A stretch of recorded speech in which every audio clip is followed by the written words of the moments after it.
YouTube is do live. monthly wrestling mask votes. Yeah, exactly. You get to pay. You get to pay for mask choice. Yeah, you vote on what mask Marco will have for next month. Pre-stream chat, getting exclusive content as per usual. Been 328 days since Silk Song was released. We've had no new Sea of Sorrow news. Pain. So almost getting there. Team Cherry, get Sea of Sorrow out there, man. Please. Please. You're starving. I Desperately starving.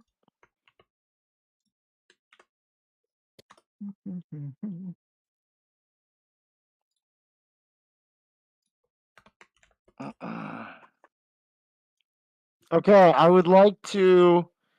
I forgot I was going to do this, but I would like to start with a joke to lighten the mood. Okay. Are you gonna wait until we officially start, or No, I'll just tell you guys. It's really retarded. pre-stream chat gets it. Yeah. Don't get me Okay, banned. so Be careful what you say. no, it's actually like very normal. It's actually like a genuinely very normal joke. Okay, so there's three kids at the park, Okay. and they're hanging out at the park, right? Yeah. And they're wandering around the park, and they find a brick. They come across a brick, and one of the kids goes, "You know, I'm gonna show you guys that I am the strongest kid in school. I'm gonna throw the brick into the air, and I can tell you it's probably gonna, it's gonna be in the air for at least 3 seconds." And so the other kids are like, "Oh, cool." So they step aside. The kid grabs the brick, he throws it up in the air, and after a couple seconds, it comes back down, and that's it. So the other kid is like, "Oh, that's it? Okay, actually, I can do it for 10 seconds." And so the second kid grabs the brick, and he has both hands on it, and he chucks it up into the air. And, it stays a few seconds longer, it comes back down. The third kid goes, "I'm actually the strongest kid in the world. You know why? Because I'm going to grab this brick and I'm going to throw it, and it's never going to come back down." And so the kid bends down, he gets ready, he takes a deep breath, and he throws the brick in the air, and it never comes back down. Continue. Anyways, here's another joke. There's three guys walking down the sidewalk. It's first guy's name is Nobody, the second guy's name is No One, and the third guy's name is a Moron. And so they're walking, down the street, and there's a pothole, and they don't You got to pull the see mic it. a little closer. By the way, it just started peaking out of It's like existence. You're like progressively getting more muffled. quieter. Wait, hold on. Okay, we're gonna do it like this. Okay, so, anyways, so there's this pothole. It's covering my mouth. It's like gagging my mouth a little bit. Hold on. Dude, put it back on. It's fine. You got it. Okay, can you hear this? That's good. If you Yeah, pull it yeah. like even a little bit closer, it's probably perfect. Okay, like this? Yeah, that sounds good actually. Yeah. Okay. And so they're walking down the sidewalk, they see a pothole, and they see the pothole, and nobody falls into the pothole. And he's trying to get out, he's stuck. And so his buddy, No One, is trying to pull him out. And they're just struggling there, trying to pull Nobody out of there. And so the third friend, a Moron, runs down the sidewalk, and he turns the corner to a cop, and he's like, "Excuse me, officer, I need some help. My friends are in trouble." And he goes, "Yeah, what's going on? What's the problem?" He goes, "Yeah, well, nobody fell into the pothole, and no one came to help him get out." And so the officer looks very confused, and he goes, "What are you, a moron or something?" And he goes, "Yes, sir. It's nice to meet you." All right, the last joke I have for you is there is a woman on a plane with a parrot. in a cage right next to her. So she's traveling to go see her mother for the holiday, and so she's sitting there with this parrot, and the parrot's just hanging there and squawking and whatever, making noise as parrots do. And next to the lady, sitting next to the lady, is a guy who's getting very annoyed, right? Because there's a parrot that doesn't shut up sitting next to him for the entire flight. And so he's smoking this big cigar and he's just smoking on it. And he's blowing smoke in the woman's face, right? To just kind of like get back at her to piss her off and whatever. And so the lady's getting upset, and then the guy's getting upset. And then eventually, after many hours of this on the flight, it reaches a boiling point to where the guy gets so pissed off that he grabs the parrot out of its cage and like chucks it out the window of this plane, right?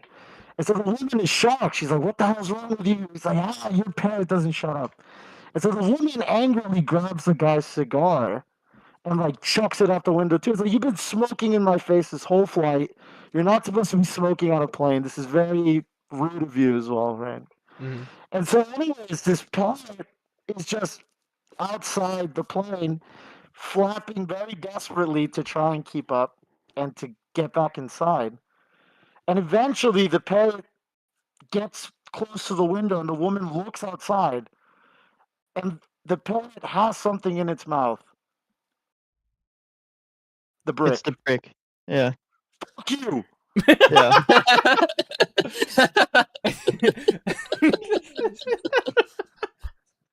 I've heard that one before. I Ever have since too. the I have to. Damn. Well, on that note, Okay, we can start. maybe I'll bring us in. Thank you, pre-stream chat. You got a real treat there. Yeah. Subscribe to the Patreon, and you will get more You never jokes. miss that exclusive internal 5 minutes. Yeah. All right, I'll give us a formal intro here then. Oh wait, everybody say something really quick. Make sure I have all your audios. Hello. Oh, Okay, I'm we're good. speaking so that he has the audio. Thank you. All right. Hello. Hello, everybody, and welcome back to Coffee Cast, episode 11. Back with the OG gang. We've got Glenn, Marco, and Mark. Say hi, everybody. Hello. Welcome to Coffee Cast. We are happy to have you back, Glenn. It's been a hot minute since the RE episode. Dude, yes. Mm-hmm. That's true. We are good God of War discussions last Yes. week. For those of you that can make it, very engaging game, and I'm glad one of our bestest friends are having such a great time with that one. Oh, absolutely. So, exciting. Yes. And actually, Glenn gets the absolute pleasure of kicking off this week's episode because we got a special segment. We're going to be talking about gaming nostalgia, particularly a couple of specific games, and Glenn will be leading us in with this topic about Hollow Knight, and we'll kind of branch off from there about games we enjoy now that we enjoyed when we were kids. Yeah. Definitely. I was talking about this with Mark and Mina privately on Tuesday, but there is nothing more fun in a game than realizing you aren't ready for something, stepping away from it, coming back, and just crushing it. So I'd recently picked up Hollow Knight, and I'd played that on like release as a kid on the Switch. I was not too fond of the Switch controls. Should have used the D-pad a little bit more, but I'm a joystick user, which I think caused some issues, but I'm much better now as a hand-eye coordinated adult. And I'm beating bosses that I literally have not beat before because as a kid, they were simply just too difficult. And it got me thinking, and I thought it was a good idea for the boys to share some experiences they may have with that. Some examples I just went through were the Lost Kin on Hollow Knight. I've never beat them before. No Eyes on Hollow Knight. I've never beat them before either, but I did just this past weekend. So very exciting stuff. I think it is a great way to show how much better of a gamer you are becoming when you absolutely. tackle feats like that. So yeah, I would love to hear some others that you guys have on the top of your mind. Actually, I don't think I've shared this story, at least on the podcast yet, but that story reminded me of Dark Souls 3 because I probably started that game shortly after it came out. Like, I was probably early in college. Yeah. and I picked up that game. People were talking about it, and I've never played a Souls game before. So, I booted up, you do the little intro area, and then you're hit with the boss fight, right? Yeah. Forgot his name. The what's his name? it's The Ithier or snake guy. Udix Yeah, Yeah. Gundyr. Yeah. Ludex Gundyr, Gundyr, yeah. yeah. Turns into a snake. So, I was at home at my parents' house, and I was playing it. I didn't play too much, but maybe it's been like maybe half an hour or 40 minutes, and I was struggling. I didn't like he was so hard, and my brother, who's like 6 years younger than me, he walks into the room. He's like, "Oh, you're playing Dark Souls." I'm like, "Yeah, it's really tough." And mind you, he's never played a Souls game either. Anyway, right? I'm like, "I've been on this boss for a while now. This is really hard. I don't know if I like this game." And he's like, "Oh, like, just give. I don't think it's that hard. Give me a shot, try." And I'm like, "All right, big guy, you do it then. Let's see how you take a crack at it." And I think he beats it in like 2 tries. I watch him beat it. So my character is standing there, boss defeated, bonfires there, and he was like, "There you go," and he walks away. I uninstalled that game and refunded it.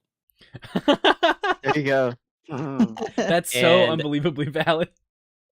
and I didn't come back to it till like probably like a year, like less than a year ago, because I played Dark. I went back.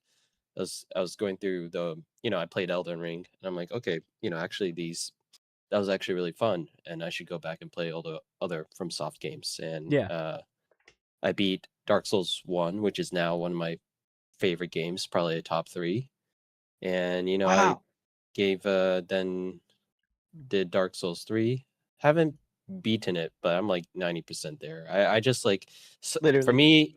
for me like games, like I get to the end of like close to the end of the game or the last act of a game, and I'll drop it after like playing it nonstop for like 2 weeks, and then I'll just drop it. I don't know why I do this, but I always do it.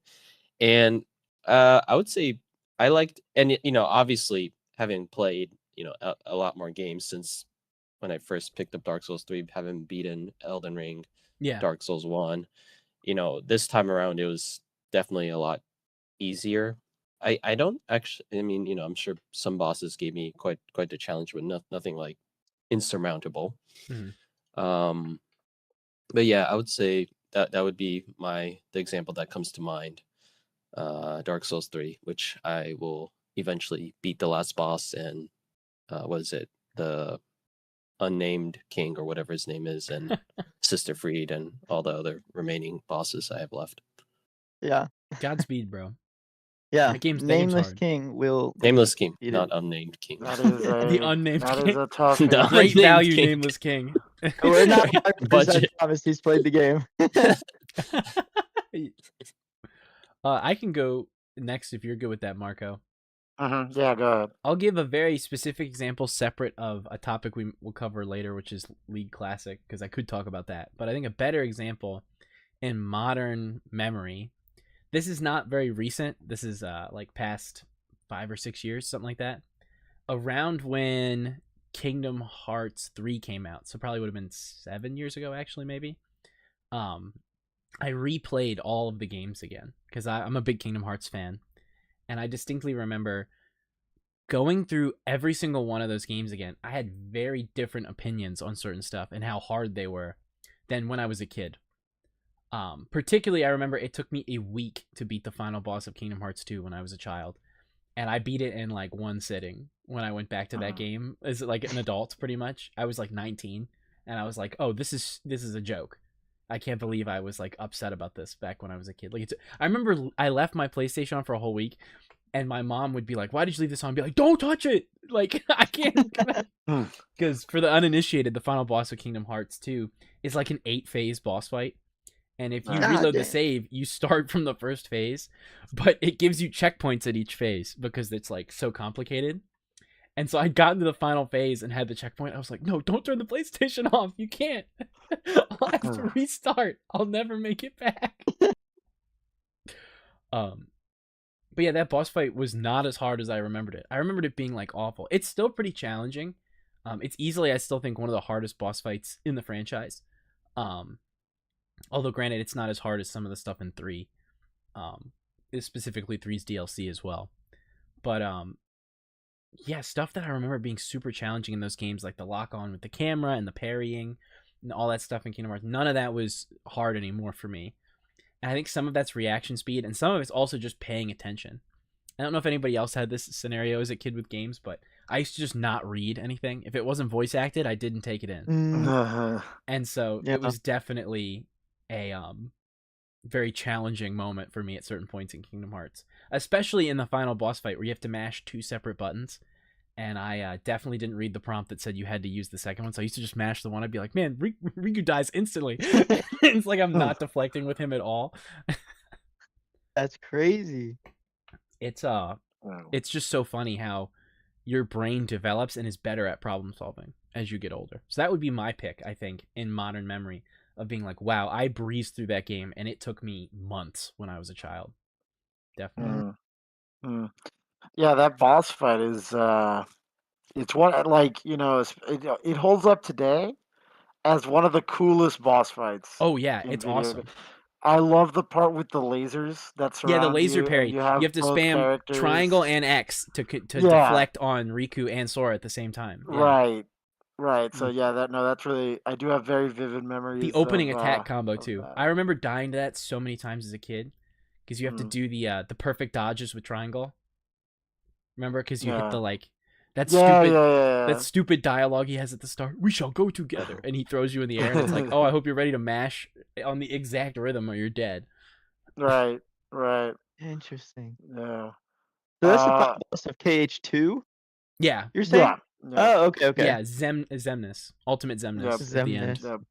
He has Okay. lightsabers for weapons, which is hilarious. Yeah. There you go, man. Yeah, just straight up. Literally. For me, one of the things I could never wrap my head around, I was a big rock band, Guitar Hero Ooh, that's a good kid pull. growing up.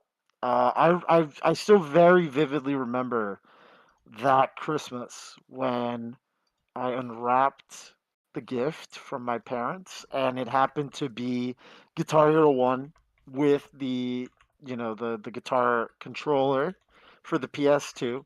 And I loved it. I mean, like from the very beginning, I loved it, and I got hooked on these like guitar style rhythm games. Mm-hmm. But and obviously you start on easy, right? You go through the whole song list, set list on easy. You advance, you get used to it, right? And then once you beat it once, you can do medium, hard, and expert. And obviously easy is easy. I got to medium, and it gets progressively harder with the faster songs, but still very doable. And I had a great time with it. As a kid, medium is where I would stop advancing. I Absolutely. could not, for the life of me, wrap my head around the fact how to reach the orange button consistently or fast enough for the song, and then I would start messing up, and I'll be and I also did not, like you said, Willis. It's like there were like certain things that the game taught you, and I just didn't register it was teaching me like something new. And one of the things was the strumless notes where all you had to do was fret. Yes. I definitely never understood that as a kid either. And I didn't understand. I thought every note you just had to strum, and some of the notes were stacked so close. I was like, "There's no way. There's no way you can strum that."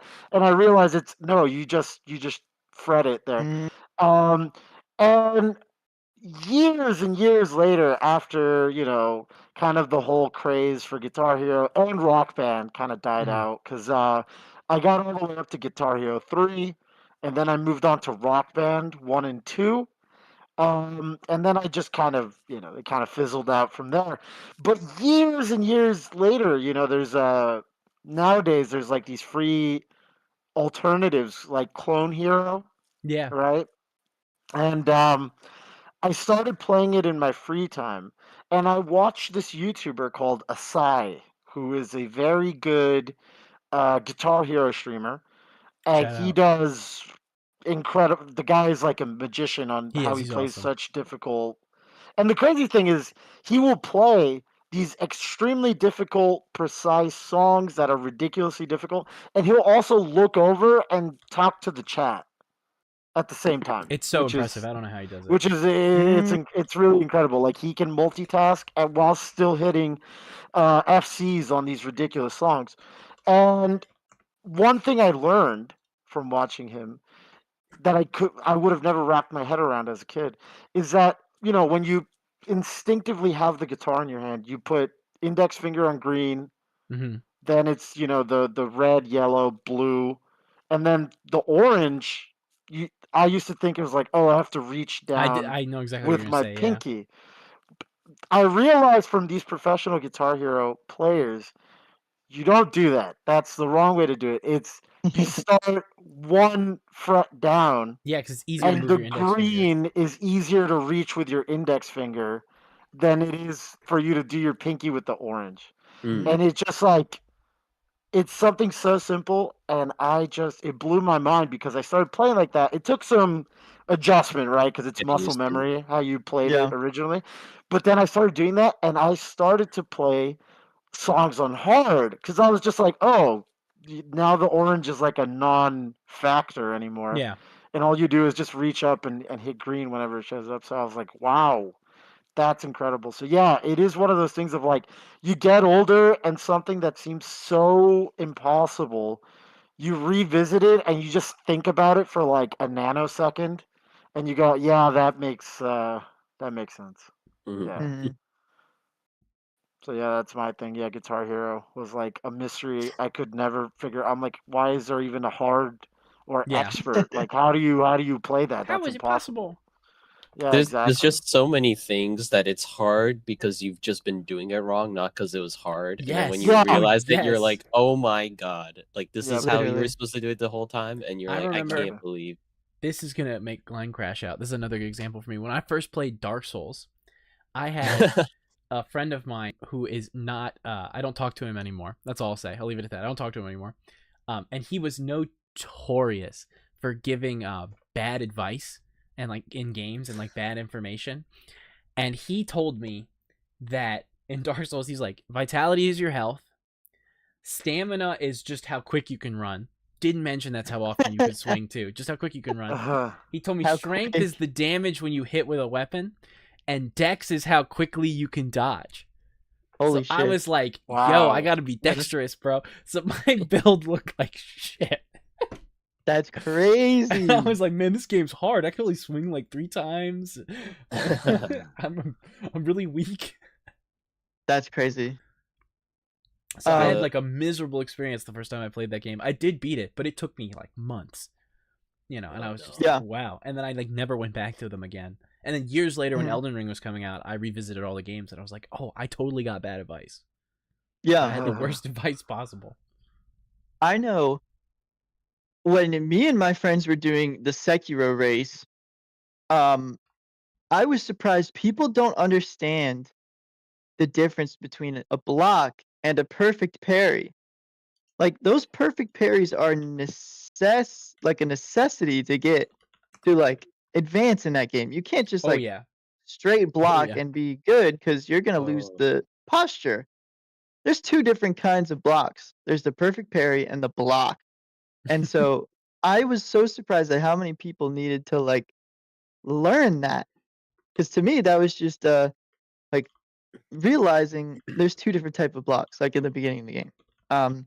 Another funny thing with Sekiro is my friend Elliot, who has chimed in on the podcast a few times as well, was so convinced that the key kanji, like the Abunai kanji, that shows you can't block a move, he was convinced that there was a different kanji for if you needed to jump the attack or just dodge the attack. He's like, dude, I swear. He was convinced that the game was harder because he didn't understand Japanese. Right. And we had That's to crazy. convince him. We had to be the one to show him, like, no, the kanji is the same regardless of the move and how you have to defend against it. Like, you're not losing your mind here. Like, this is the one kanji. So once he learned that, he was the second one to beat the game. And, you know, lovely game, that Sekiro, man. Right. Best So mode ever. is there like a tell for that then? Like when you jump or you There's not parry? like a physical tell, like a whole kanji being different. No, It's no, no. just the But the fact of enemy. yeah. Yeah, yeah, Exactly. yeah. So for example, like Genichiro, the biggest example, he'll put his sword like up ready to swipe. You have to jump that, or he'll tuck it low, ready to stab. You can't jump that one. You have to dodge to the side or dodge into Yeah, it because to he'll Makiri track you. counter. Okay. Yes, So yeah. yes. Okay. So yeah, there are little tells where you'll definitely realize, oh, I should have jumped that. If it's a swipe, Yeah. you jump. If it's a stab, you Makiri counter if you have that unlocked. But if you don't unlock that first, what are you doing?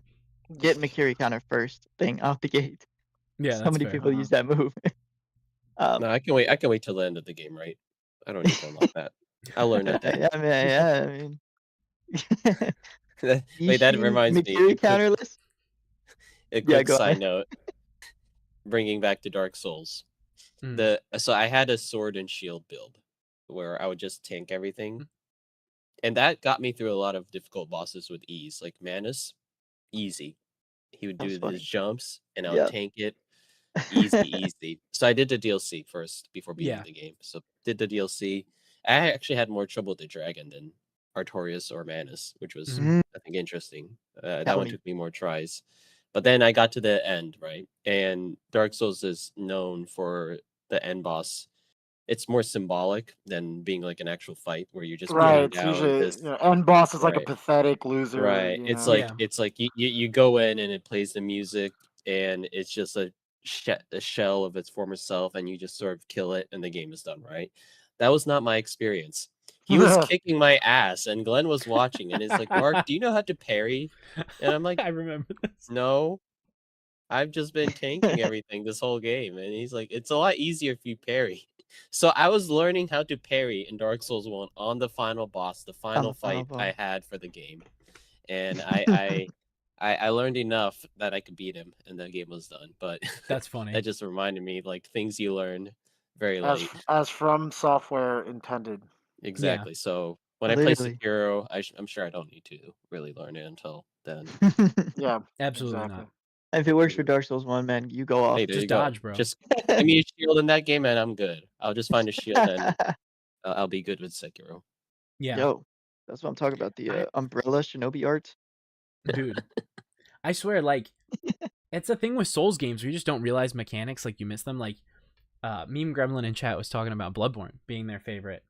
And it reminded me that when I first played Bloodborne, I had only beaten Dark Souls 1, and it was like a free PS Plus game. So I downloaded it, and I was like, oh, cool, I'll play it. I was like, oh, I beat Dark Souls, maybe I'll play it. I had no idea you could parry with the gun. Oh. So I was like, oh, it's just like having ranged attacks. That's all it is. So I was like, man, this is tough. I was like, what the fuck? Like, Yeah. some of these combos are insane. And then Yeah, when I no. came back to the game years later, I was like, oh, you can parry with that? That's so much better. And the game, it was like a whole new world. I was like, oh my god. That is hilarious. Because I was literally like, because I got the shotgun when I first played it. I remember thinking like, this is so useless. If I'm supposed to like range zone them, like this doesn't reach far enough. It makes me just seem like an idiot, but it's true. I was like, I have no idea what I'm doing. Yeah. Reading is fundamental. Exists. It is. I got also something to say, Marco. Oh yeah, he was looking like he's ready. No, listen, I love Dark Souls. Haven't played Elden Ring, but I do love Dark Souls. I played everything else. Played one of the it's actually funny now that we're talking about revisiting games. One of the first PS3 games I ever got was GTA 4. Yeah. Ooh, And the one. second game was Demon Souls. Wow. Was Demon Souls, and I wasn't familiar. I just thought it was an RPG. I thought it was like a fantasy game, like just whatever, right? And it is, but I didn't know these Dark Souls. What would become very standard Dark Souls practices, right? And I was just like, this game is so fucking difficult. because I'm so used to platformers and action games where it's like I can attack as much as I want, I can dodge as much as I want. There's no consequence. Also, like every Dark Souls game, every Souls-like, I guess is the official term. It doesn't hold your hand and tell you where to go. It doesn't say go this way and go talk to this person or whatever.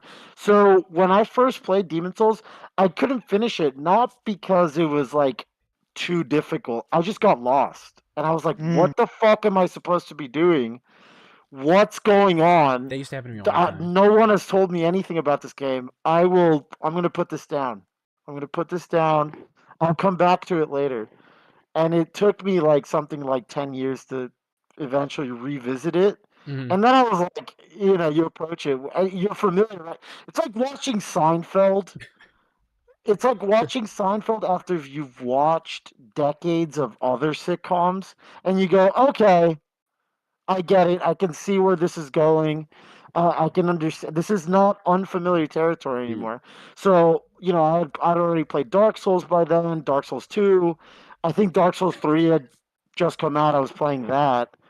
And I went, oh, shit. I should probably play Demon Souls again and see how that goes. And yeah, it's, yeah. I finished it. And I was like, okay, yeah, I could see how a child would probably find this difficult and complicated, but as an adult, it was like, all right, this is a fun time. This is a fun time. Another thing I was gonna say on the Bloodborne comment, Bloodborne was the first one I officially played and beat out of all the Souls, by the way. Ooh, okay. And so, admittedly, I didn't know how scaling worked. I had been using the Chikage, completely oblivious that it fully upgraded has an S rank blood tinge scaling. Yeah.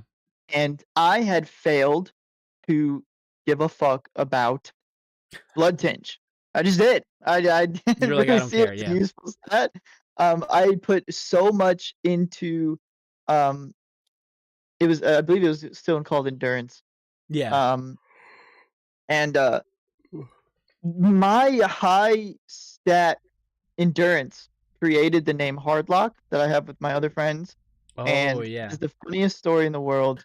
But the fact that it took the entire game to realize, because this has an S in blood tinge, I should be putting everything into blood tinge. When I started doing that, oh my god, I was wrecking house. So it's stuff like that, those little things that like Marco said, where it's like, if I just read that blood tinge had an S scaling, the early game could have been completely different for me. right. Yeah, that's all I wanted to add to the funny Bloodborne gun parry story. No, it's a good point though. Yeah. It used to never occur to me in general in games to do builds. For some reason my brain just didn't process that. Like it was like, oh, you need to consider a certain way for setting up this character, right? I would just and I used to not, again, it's reading. Really a lot of like the struggle as a kid is reading. Because I remember playing like Dragon Quest. I think the first time I realized I had to kind of read stuff in games, I played Dragon Quest 9 on the DS. Shout out, great game. I used to just give characters like whatever weapon I thought looked cool. Like you would do good with a staff, right? Yeah. And it's like that character is not a healer. You should not be using that staff. And I would be like, nah, give him the staff, right? And I'd be like, man, these bosses are hard. And I think at some point I finally realized I was like, oh, this character shouldn't even be holding this item, right? Like this would be better if this was on this. And I think the first time I really locked in on all that was FF7. When I was like, oh, the materia system, I should be giving healing materia to Aerith, right?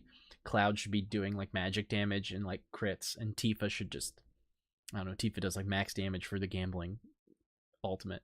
So, well, I feel like, because part of me feels like it should be a balance, because what made some of those games fun as a kid was not knowing what you were doing, and you were just getting a cool sword, or you were completely unoptimized but you looked sick, or you were just doing all this shit. Dude, that was definitely me. And then you compare that to, because in my case I did this for Elden Ring, It was my first Souls game, and I was looking everything up. You had all those YouTube videos, best OP build, farm location, and I was like, okay, let me slaughter all these like frog people, get all these souls, get this blade, upgrade it, build. and yes, I had like this crazy build, and like whereas all these bosses were a joke. And then I think after the fact, sort of like after I beat Elden Ring, I was kind of thinking to myself, and I'm like, I kind of wish I didn't look anything up. I kind of wish I was kind of clueless and struggling. And I mean, but it's a balance, because if you're too clueless, then it's like the game is you're hard for miserable. reasons that you don't know. But then the other end of it is like everything is like a meta. A game comes out, and 2 days later there's like the meta build, and you're like, okay, I gotta do the meta build, otherwise I can't play this game. And then I'm like, it's probably somewhere in the middle where there's still a lot of that exploration and experimenting aspect of it, but also not to a degree where you're like hindering yourself. So Exactly. I don't know. I kind of do like that sort of clueless, like you're a kid and you don't know what this does, but it looks cool. Actually, it sucks, but hey, who cares? You look cool and you're just playing with your friends. And it's like, look at this cool new sword or armor I got, and it's like, you're not supposed to be wearing that with this weapon. I'm like, I don't care. I kind of miss that. Right. I agree wholeheartedly. It's just fun. It's like, it's the same as like experiencing a book for the first time at the end of the day. And you want these things to come across as like something you did. Yeah, exactly. Nobody else held your hand. Um, so yeah, there is something beautiful about just learning, you know? Absolutely. That's a huge portion, I think, of certain games' appeal, is like learning as you go. I think that's the reason some people complain about like handholdiness in games too. Although I'll admit, I definitely was the kind of person who needed handholding for certain titles at some point. Some of it too, I think, is when you're a kid. A lot of games that are maybe, I think, okay, I'll use this as an easy example, right? The jump from when I was a kid loving Pokemon into enjoying Persona as an adult and Shin Megami Tensei in general. When you're a kid and you play those games, it's like, oh, simple. Water beats fire, fire beats grass, grass beats water, right? You know what I'm saying? And that's really all that matters in those games, right? Just the countering, you know what I'm saying? So I pick up a turn-based game as a teenager, and I'm like, oh, dude, I got this. I've been playing Pokemon since I was a kid. And it's like, nah, that shit's way harder. Because they've been teaching you a dumbed-down version of how that works. Because it's meant for a simpler game. And then you play like a really full, like, oh, this is built for like a wider audience, like turn-based game. You're like, I don't understand what the fuck is going on. Like, I'm so lost, Right. It's trying to teach me how to do like technicals and stuff in Persona 5, and I'm like, I don't understand that. What do you mean? Stun them and then hit them with a melee? It took me forever to understand that. But once you get it, it's then a groove. They introduced talking to women They did. That was really Persona hard. games, Yeah. which is extremely difficult. There's a very large barrier to entry when it comes to talking to women and not fumbling them, which is very scary. I didn't know they had horror elements in Persona. Dude, it's horrifying. Yeah. I failed every QuickTime event. Yeah, I feel like the weekend. The weekend. Dude, him like meme posting those games is so fun. I love it. Yeah. That's the other thing, like talking to a woman now, you can look up a guide online. But back in the day, you could not do that. Back in the help day, me talk to her. Right. I think part of what made those games more difficult when you were a kid is not everything was online, right? Exactly. So there was even if you were doing something wrong, even if you looked up best build or guide, you would end up with like the forums. You guys remember those? Absolutely. Forums, and there would be people talking about it. Game facts, exactly. Like a shit ton. Yeah, so it's like stuff also used to not be online. So it's like you had no choice but you were either playing it as a kid and trying to figure it out. Oh, or even better, like those books. Remember, like the guide, those books that they used Oh, to the sell old at the game manuals. bookstore. Yes. The gaming guides, and I remember I would even get some for games I didn't play, and I would read them. I'm like, wow, this game looks cool, and then, like never played. Right? Yeah. Yeah. I'm like, this is cool, and it's just like nowadays it's a game comes out in a day later, or even like a couple hours later. There's guides out. There's already established wikis and all that, which is, I mean, it's fine, right? But then it's like hard to avoid. It's harder That's to very avoid true. that, right? So you have to be a lot more diligent playing games, like quote unquote blind. And that was like the problem I had with Elden Ring. Is by the time it came out, it was COVID. Everyone was sitting down at home and just playing the game, and guides. It was guides extraordinaire. Everything about that game was. I mean, well, that's the thing. It's like if you're going to get into one of these big games, you have to play it. Like GTA 6 will be coming out soon, right? Yeah. You got to be playing that day one. Otherwise, your YouTube algorithm will already tell you like best money making strats, week one. It's like it'll be a thumbnail being like Jason's death scene. Oh, right. Avoid the spoilers, and so it's like it's a lot harder to avoid, spoilers and like all these guides. And then the problem is once you see a guide, you're like, well, I don't want to not do it, because now why would I do it inefficiently when I know like there's a better way to do it, So it's like it's one of those things. Once you see it, then you can't like unsee it, right? You have to be like really diligent when you play like a game blind and experience it just the way you want it. Like I know Mina in chat was talking about God of War, mentioned. Yes. So we'll do a quick mention of God of War here. She's not looking anything up, No, she's not.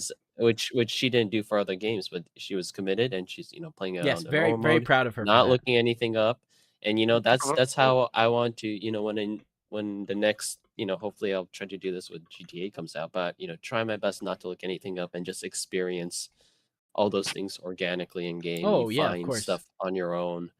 I've always had trouble with that, especially these days when new games come out. I'm already looking stuff up. Like I'm gonna okay, where's the coolest weapon? Where's the most low level OP weapon? Where do I get it? And then just steamroll the game. Spoilers are so prolific throughout stuff now. It's it's very tough to avoid things. Like I know for a fact I will be radio silent next year when FF7 Revelation comes out. It will be like it will be just hilarious. Just completely, I'm like, you're not going to be able to reach me for that weekend. I'm going to be gone because I don't want to be spoiled on, what they're going to do. Right. I think a good game won't, like, I'll use collectibles for an example and stay on God of War. Mm-hmm. In God of War, there are the Odin Ravens, right? Mm-hmm. You're close to one based on the noise that it makes. Yes, exactly. So, stuff like that is so helpful for people that don't want to use a guide. It's like, hey, I don't want to look around this jam-packed, like, texture slop distance to try and find a raven. Mm-hmm. Make it make some kind of noise. And when they did that, I just felt like, oh my god, thank you so much that they did that. Even or just mark it on the map like No More Heroes did for the balls. The balls put an orange square on the map when the location is there. So something small like that is even so helpful. Perhaps foreshadowing a later topic too with No More Heroes. Yes. I think another good example that's fun too, even though it's more challenging when you're a kid, I think experiencing things blind that you would maybe find easier now was such a magical experience. I think half of the reason, a good example actually, I'll pull back to Pokemon again. For the people who've played Pokemon, but even if you didn't, you may remember this. So like the peak of Pokemon in my eyes was like the DS era. That was when it was selling the most. That's when it was very popular. One of my personal favorites is Platinum. But Platinum inspired them to do the DS remake of Heart Gold and Soul Silver, which are the biggest Pokemon games, the longest ones. You actually reach like level 90 by the end and stuff like that. It's the longest game. And famously, that game has a secret boss, which is to fight Red from the original Pokemon. Now, that's very well known now. Oh, and it's, there's guides on how to do it and where to do it. When you were a kid, the mystique around that was crazy. I remember coming to lunch, and my friend going, dude, I saw this thing, and if you go to the top of the mountain, you fight the guy from the original game. And I was like, no way. That's crazy. And then you go home and do it, and it was mind-blowing. It was such a special experience. Awesome. And I feel like a lot of that is gone.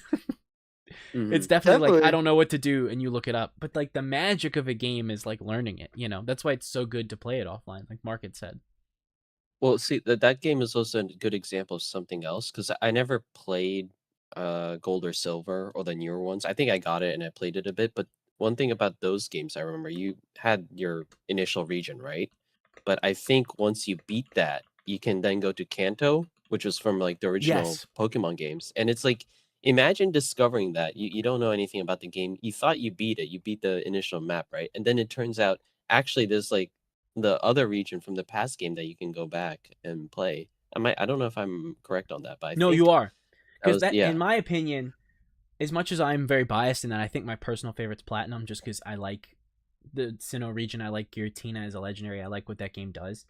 I think objectively the best Pokemon game is Heart Gold and Soul Silver. It's because of that. If you've played the original and then you go and then you beat, you know, the main region, you go back to Kanto and all the old characters are there. They're grown up or it's changed. You can run into them. You get to see their stories continue. No other Pokemon game really does that. I mean, Black and White 2 kind of does it with the championship runs post-game, but it's the only one that like expanded upon a story of another game. And I just thought that was so awesome. Like, I've always thought that was so cool. And then, of course, challenging Red at the end after he hints it to you after you beat the gyms. A similar example was, correct me if I'm wrong, but also in Red Dead Redemption 2, where you can go back to the original map. Yeah. Right? I know there isn't that much in there, but imagine discovering that, you know. But see, the fact that I know that, and I haven't played Red Dead Redemption 2, shows that, like, it goes deep, bro. It's like, it was already online. I already found out about it. So I will never, you know, get that surprise, because it's like, oh, that's, you know, I saw comments or a video about, oh, you can see the original map. I'm like, okay, well, I guess I won't find that out on my own, you know. Well, not that it would really hit hard anyway, because I didn't even play the first one, but it's like, imagine you play the first one, then you play the second one, and then in the second one you discover, oh my god, I can go back to the first one. Like, stuff like that. It's pretty awesome. I feel like it's so good, but it's also so hard to hide these days, you know, these like massive secrets. And, you know, then going back to Elden Ring, that's why you have to play these games sort of early, because when that game came out and you were then, everyone was playing at the same time, and you had to be there, and then it's like, oh, what's down this well? And then it keeps going down, and all of a sudden you're in an underground city, and like, that's not the only one. You know, that sense of exploration, like, I love it when games do that, but you have to like play it on release, otherwise eventually you'll find out about it, and then it won't be a surprise. I had that happen to me with Persona 4 when I played it for the first time. Loved it, played it post 5 because that was the first one I'd played, and I still think it's an amazing game, but the magic of playing that game, not knowing who the killer is so special. And I just absolutely knew. Like, I was a little too involved in the community at the time, and it really sucked when they're like, who could be doing this? And I'm just sitting there and I'm like, them. I already know. And it kind of kills the magic of some of that. But I can imagine, you know, it was a lot more mind-blowing back in the day when people just wouldn't see something like that, you know? Yeah. I think stuff like that is why I'm so happy. Like, I'm dumb as fuck, right? And so there's a lot of short-term memory loss going on in my head. And a fun anecdote is Willis was hanging out with me, and he gave me the entire plot synopsis of Expedition 33. Yeah, because you told me for those of you, yes, exactly, that's exactly how it went. I was like, he was talking about this peak game he had just played. At the time, I was still defending Silk Song's Game of the Year award, and I was dying on that hill.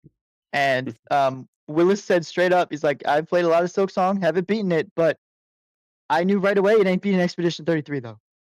And we just started talking about it, and he gave me the entire plot about it. Everything. Wow. Everything from the transition of Act 2 to Act 3. Yeah. And at the time, I was like, you know what? In one ear, out the other, I'm never gonna play a turn-based game. Yeah, you were like, no way. Right. Whatever. And then it was on Okay. sale or something, and I knew I had to play it before the Game of the Year awards because if what Will's saying is true, I have to be the one to experience it. I forgot everything you told me about that game. Dude, that's so true. To the point where I was glazing a character on the main account of Twitter I had. Yeah. That was so funny. I remember that. You're like, oh my god, I'm After gonna I build told this you that character. character. Yeah. I love this After character. he told me the fate of that character, and I was like, I was devastated. I remember so vividly. You were like sending messages about how much you liked this character. And I Yes. distinctly remember messaging Mark the like gif of the puppet where it's like Yeah. like Yeah. and I was like, I don't think he remembers. I love sword and gun characters so much. Where it's just one has a sword and one hand has the gun. Mm-hmm.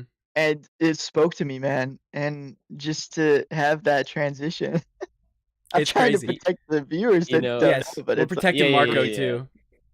Yes, He the- needs Right. to still The experience funny- it all blind. The funny thing about that character is I knew about the spoiler that he Really? died. But the thing is I didn't know when. Right.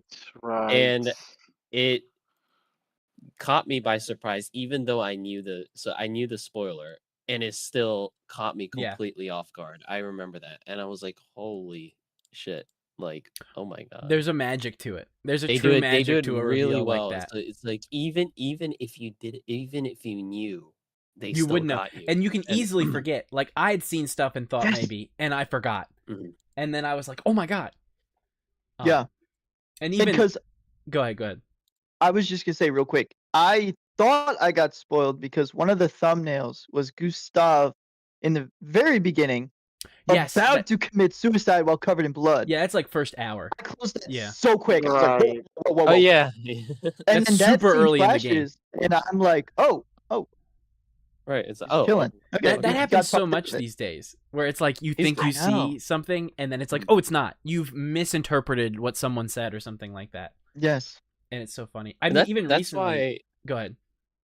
Oh no, I was gonna say that's why I think a lot of I know obviously better not to be spoiled, but really like 90% of the time, even when I am spoiled about stuff, it doesn't bother me too much because you tell me a spoiler, and don't without understand it. context, it's not gonna make sense. Doesn't mean anything. So yeah, it's so you to really be spoiled, you'd have to have someone like explain it fully, and then at that point you're like, okay, well I'm not. Hold on, whoa, chill.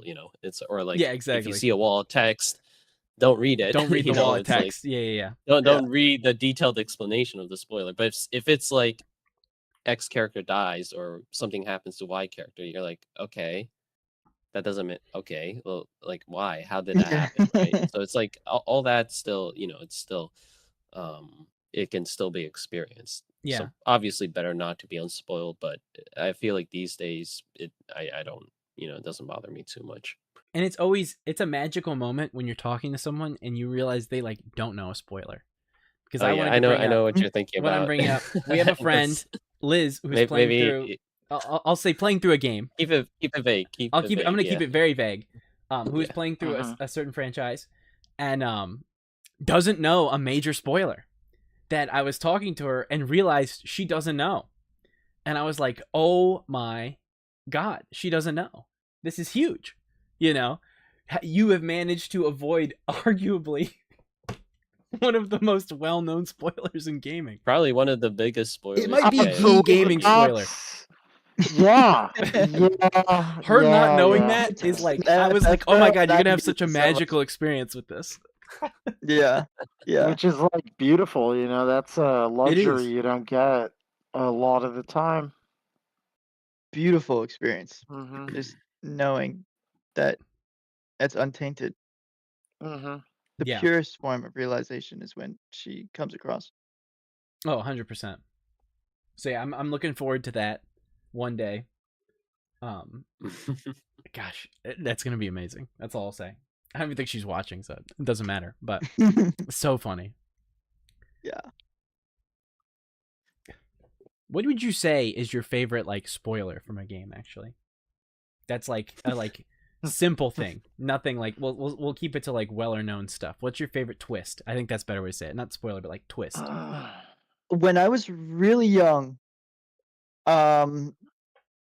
I was at like a sleepover party where all of my friends had Modern Warfare 3, the original Modern Warfare 3. Yeah. And that Soap dies, spoiler, Yeah. like it made me leave the sleepover early. I did not have the game yet. Wow. And, you know, for those of you that have played Modern Warfare, Soap is like the main character you play in the first one. Yeah. He's like the main homie in the second one. And in the third one, he's like ready to be like Price's like right-hand man. Yeah. And then, bro, he dies. And Yeah. back when Call of Duty used to like mean something to a generation, Uh-huh. that was crazy. That was huge. Named death like that, like named people that died doesn't happen. They like teased Reznov's death like 3 times in World at War, but he never did. And now Soap McTavish dies. That got spoiled for me, and I was pretty devastated. So that jogged my memory because I just recently played the new Modern Warfare 3, which takes a lot of inspiration from the original Modern Warfare 3 to keep it vague. That's funny. Yeah, so the original I think Modern Warfare 3 Soap dying. a good one I'll pull out that's funny in the sense of like faux spoilers, like fake spoilers people think they understand. We got a good message in chat from Meme Gremlin talking about watching their ex play Persona 3 and seeing the main character shoot themselves in the head and going, oh well, I got spoiled for that, I guess, only to find out, oh, they do that like every 5 minutes. When you come back to the game like years later, you see this cutscene of them shooting themselves, you're like, oh, I guess that's the big twist, is like the main character dies early or something. The fucking Wait, that's actually so great. And then he just okay, this is a regular thing. Okay, I didn't realize. Yeah, exactly. I think another good one that's probably a good twist that's like a well-known thing and not a huge spoiler, so I don't ruin some like big thing, would be in the shooter realm would be Halo, like playing original Halo. Sorry for mild spoilers on Halo, but the flood reveal at the end of Halo 1, right? That shit's insane. When you first played that, I mean, of course, pictures of the flood have now flooded the internet. No pun intended, as we've talked about, right? The like mutant monsters and everything. But when you play that game for the first time, like there's none of that, like shown in the trailers when they first put the game out. Now, granted, every Halo game since then has shown them in the trailers, so it's not a huge surprise when you run into them anymore. They're on the box art. They're in like the Master Chief Collection. It shows everything. But yeah, the mutated Covenant and soldiers at the end, right? Like that was like when I was 5. That was nuts. That's unfortunately. I'm really mad almost that they used the flood in marketing for the games. Like they showed them for the Combat Evolved remake. They showed some of the flood levels in the E3 presentation, and I was kind of like, I kind of wish they didn't do that, you know. Because I remember we were watching it together for, was it the Xbox State of Play, I think? Or the Xbox presentation. And I remember Mark and Mina haven't finished Halo, but you guys were playing, and Mina goes, oh, those enemies look weird. I haven't seen those before. And I was almost like, I kind of wish they hadn't shown that for people who've never played Halo 1. They ruined the reveal. I'm going to be honest. Everything you're saying, going through one ear and out the other, I don't know what there you go, man. That's how you do it sometimes. That's actually perfect. I don't know what you're talking about. But I distinctly remember that. That's good, though. Mark's going to forget, just like Glenn forgot about Expedition 33. Not literally. I don't even know any lore. We're talking about Halo, right? Yeah, I'm talking about Halo. Yeah. It's just shooting aliens and driving the car. Like I don't. That's all it is, actually. If you know what you're talking about. Yeah, that's actually perfect that you don't, because we'll just leave it at that. Right. What are you talking about? You should finish Halo 1. You and Mina should really finish Halo 1. We should. It's a good game. It's a classic for a reason. And apparently the remake kind of, I don't know if it's good or bad. I've seen so much of both. I was looking at the reviews, the remake that came out yesterday. So it's just a remake of what we were playing, right? Yeah, the original. I kind of with new levels. They added new levels. See, I mean, I don't mind the old one too much. I kind of like it has a charm graphics, but yeah, we'll finish the old one. Yeah, that's what I'd recommend. I mean, Master Chief Collection is still like the best deal ever, right? In my brain. Yeah, that's right. We got that. But then to the point on favorite spoiler. I was trying to think of like a single player one, but I couldn't. You So I'm must a gonna use one twist too. from Like it doesn't have to be like a yeah. major thing. No, Willis, you'll know this one because you this is for Final Fantasy 14, the Ooh, MMO. yeah. So the one I'm going to talk about, and I'm going to keep it vague. So the premise of the story, at least from the first few expansions, is like typical JRPG. Like there's a Yes. good god and a bad god, right? Yeah. And the bad god is basically like this is the looming threat. Eventually, you're going to fight him. That's the big bad, right? Mm-hmm. And they build up this bad god and sort of like the little they're his subordinates plotting around, scheming around. They build up that story throughout the base game and several of the expansions. And then when Endwalker was coming out, I forgot if it was like the 4th expansion or something. This is like after 10 years from the original. This is culminating the story. Yeah. So the original saga is coming to an end. You're finally going to face, the big bad, essentially. And for a bit of context, when an expansion comes out, there are typically 3 bosses, like they call it trials, but there's like 3 boss encounters per expansion release. You fight one really early, like relatively early on, then you fight the second one closer to the end, and then each expansion has their final boss, right? So Endwalker comes out, we're expecting, okay, we're finally going to confront the big bad. It's probably going to be the last boss or the penultimate boss, right? Maybe they'll sneak in like this even bigger bad, whatever. But it's going to be one of the last few, right? So then the game comes out, you're questing, you're doing this, that, and then all of a sudden you're like in what you thought was the final zone, which is the moon. They were teasing the moon a lot. They did. They did expansion. That a lot. Like you're gonna go to the moon. It's why you're on the moon, right? And then all of a sudden you're on the moon. It's very quick. It's kind of very jarring. early you're on the moon. Yeah, really early in the expansion. And then you're on the moon. Really early on, for context, you're level 83. The cap is 90. So you're expecting, okay, I'm gonna fight the big bad at level 90. The first trial is the big bad, and you fight him. It's the first fight, and there's then like he's 8 more dead. after that. He's dead, and you're like, wait, what? I don't understand. Yeah, I remember that blowing my mind.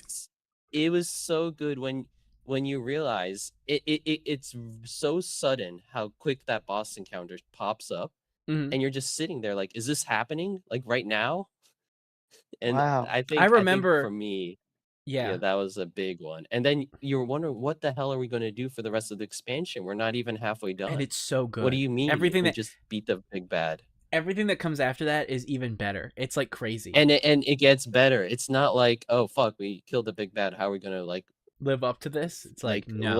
Like how are we gonna make the story make sense? It makes sense. It's such a good bait and switch. I distinctly remember, because I grinded that game like right on expansion day. So I was at the point where every time you joined one of the trials, it was almost the entire party was experiencing it for the first time, which was really special. And I distinctly remember joining that battle and someone typing, "I'm so confused right now," in the chat for the party encounter, just being like, "I don't understand." And I was like, "None of us do. We're all here, and we're sharing in this moment." At the time was when 14 was also experiencing an influx of players and streamers, so it was also so good to then go to streamers and watch their reactions. Oh yeah, definitely. And then they get to not just that moment, but moments throughout the story, but that moment in particular is always fun to watch. Like people get to that and they're like, wait, what do you mean? Right. Yeah. So I was thinking about my answer just while everyone was saying their thing, and I have a few. Like I won't take up with like a million, but there are some particular ones where I can very much recall my reaction when this happened. And the first one I will say is, Glenn started with Call of Duty. I think the twist of Call of Duty Black Ops 1 is fantastic. It is good. That it's almost a Fight Club-esque twist. It's a good way to say all it being without spoiling it. Yeah.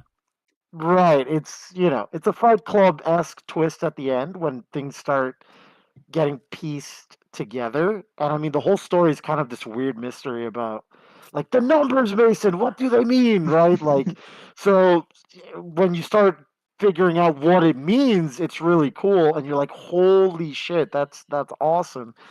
Again, it's like Glenn said, back when Call of Duty actually mattered for Yeah, when it people. had good writers. That was like an awesome twist, and it didn't just feel like oh, this is Call of Duty, it's a shooting game. It's like, no, there was like a great story on top of the multiplayer. The single player was also carrying its weight, and it was very interesting. So that was a great twist. The other twist that I think it again was really well done, and this took 2 games to happen, is the Saints Row series. Again, there's a reason it's on my favorite games. Yeah. But the Saints Row series ends. Well, okay. So Saints Row 1 ends in a way that if there was no sequel, your character would be dead. Your character would just be dead. Mm. So in Saints Row 2, you start in a prison hospital in like a coma. You're in a coma. And if you never played Saints Row 1, you'd kind of be like, why the fuck am I in a coma? Like, why am I in this hospital, prison hospital? And now I have to break out. That's the first mission of the game. You're breaking out in Saints Row 2. In Saints Row 1, what happens is, I'll very, very briefly, you join this gang, you meet all these characters.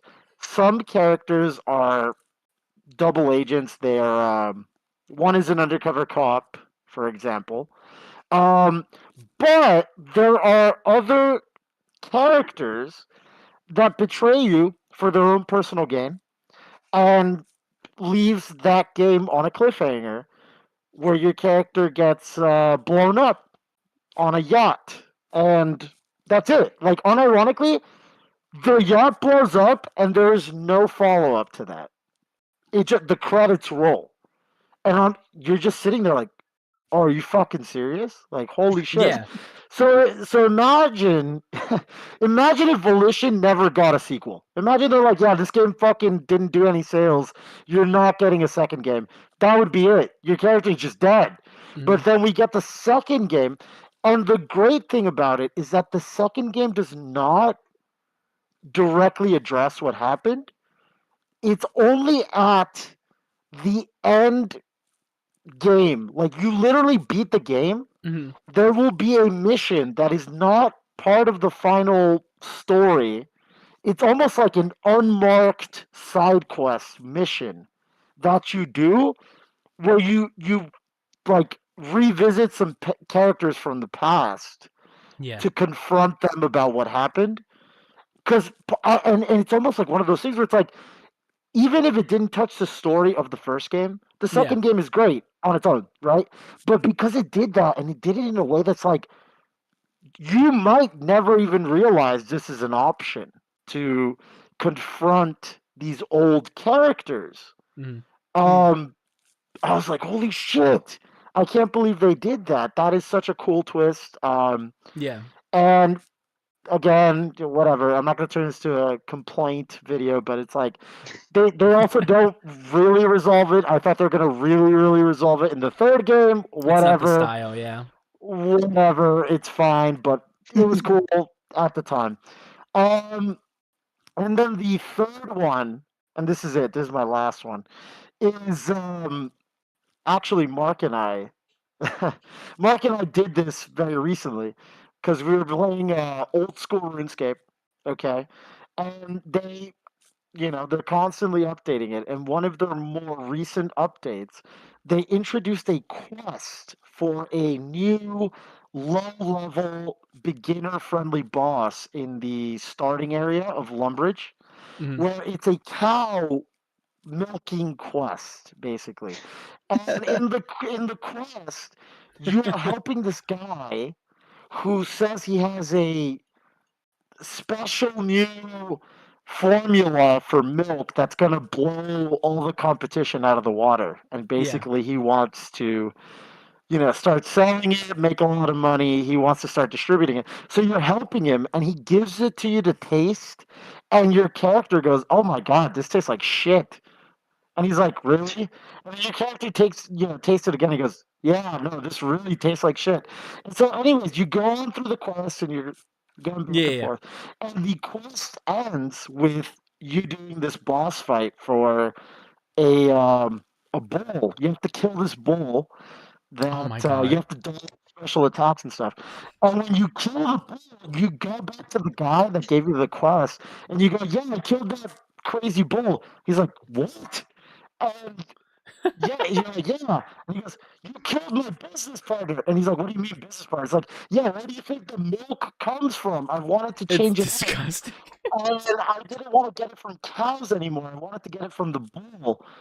And for the viewers that Your mic is cutting out. You're You're screaming so loud. Your mic is progressively cutting out. I tried turning you up suddenly while you talked to help you, and it wasn't working. Okay, how about now? Let's try one more time. Yeah, huh? Yeah. Okay, that's Can you better. hear Yeah, me? that's good. Yeah. For those at home, bulls do not produce milk. There you go. I didn't realize that at first. Marco was like, "Mark, do you realize the quest, like the implication?" I'm like, "No." The And then he implication. told me bulls don't The produce milk, implication. and I'm like, Yeah. "Oh." Yeah, the implication My is character was drinking this milk. I was handing it out to other quest givers to try the milk. They Try the were milk, they were all fella. saying it was disgusting. And I'm it like, was very bitter. It was very bitter. So Wow. yeah, That's so those are my so twists. funny. Those are my favorite Those are good. gaming Those are good twists. choices. I have Yeah. one more. I don't want my legacy to be soap for Modern Warfare 3, but the I'm gonna throw one more in too, blowing probably. up was the yacht blowing up reminded me the twist of Metal Gear Solid 5 Phantom Pain. Oh, that's a good Oh my one. Shit. God, that is such a good twist. And Uh-huh. to protect the people that haven't played it, I think you definitely should. It is so good, and the needle drop song they use for the reveal just sets the tone so perfectly. Mhm. The monologue is so good, and yeah, so I just wanted to throw that one in there because No, that's that's probably an one of my excellent favorite choice. twists. I gotta play that game. Like, You Yeah, do. dude. Yeah. I'll The- throw. Oh, go Sorry. ahead. Well, I'm gonna keep it very vague and quick. But Glenn, it's not really a twist, but the moment you realize what's happening in Outer Wilds, that was Oh, pretty yes. cool to me too. Like, Oh yeah. and the thing is, like, everyone's gonna I need find to out beat that. in different ways. I found out on the Sun Station, and then it Yes. all clicked, and I was like, "Oh." So, Yeah. Willis, you gotta play this game. It's so good. I'll throw. Yeah, no, it is good. I'll throw one final fun one in because it's not a plot spoiler, but it's like a moment that I think is really good, and I think people will forget it potentially if they didn't know it and then play the game one day. But I'm gonna choose Bayonetta, the twist with the ending, where you're watching the ending of the game go out, and I'll say the ending of the game is particularly it starts off seeming for a game that's so lighthearted, kind of grim. And you're like, wow, and it's playing this very dramatic kind of ending, essentially, is the best way I can say it. And I had at least gone into Bayonetta not knowing that this happened, although it's apparently pretty famous. You're sitting there and you're like, wow, this is a surprisingly grim ending for a game that's basically a comedy. And Bayonetta stepping in and going, nah, this ending fucking sucks, and kicking the credits out of the way and starting what is actually the final level of the game was pretty sick. I'm not gonna lie. That's up there for me. I think that's one of the reasons I love that game is solely that moment. Like when she's like, I hate this ending. Let's change it. And I was just like, oh, that's really funny. But I feel like that could be a we good... can go on and on about this, bro. I was about to say that could be a really good transition. Right. If we're talking about games that are a little bit meta, Glenn just recently finished a personal favorites of Marco's and mine, honestly, as well. No More Heroes. That is such a perfect transition.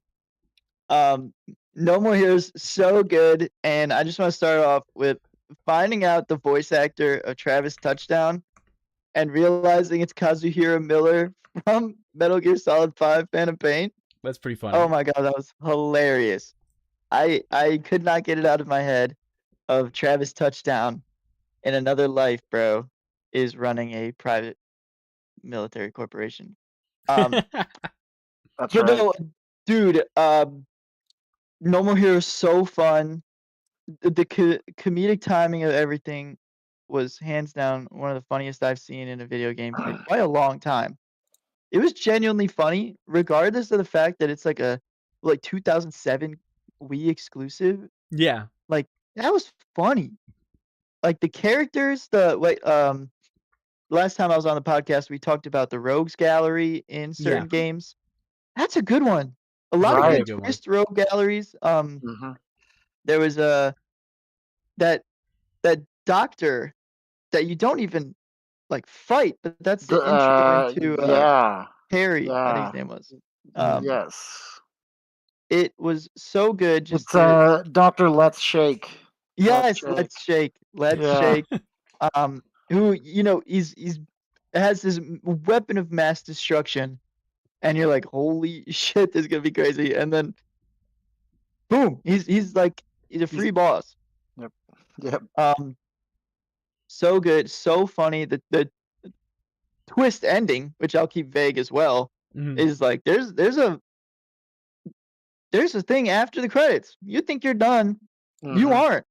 And such a good twist, such a good reveal. And the fact that like games like that are clearly not taking themselves so seriously, games like that need to be made still. Yeah. One that you can just turn off your brain, basically watch a stand-up comedy in a video game form. Right. It's hilarious. You start like the charging your lightsaber is literally the jerking off motion. It is. Where That if the game's camera was a insane. It's certain so different insane. angle, it would definitely be like that.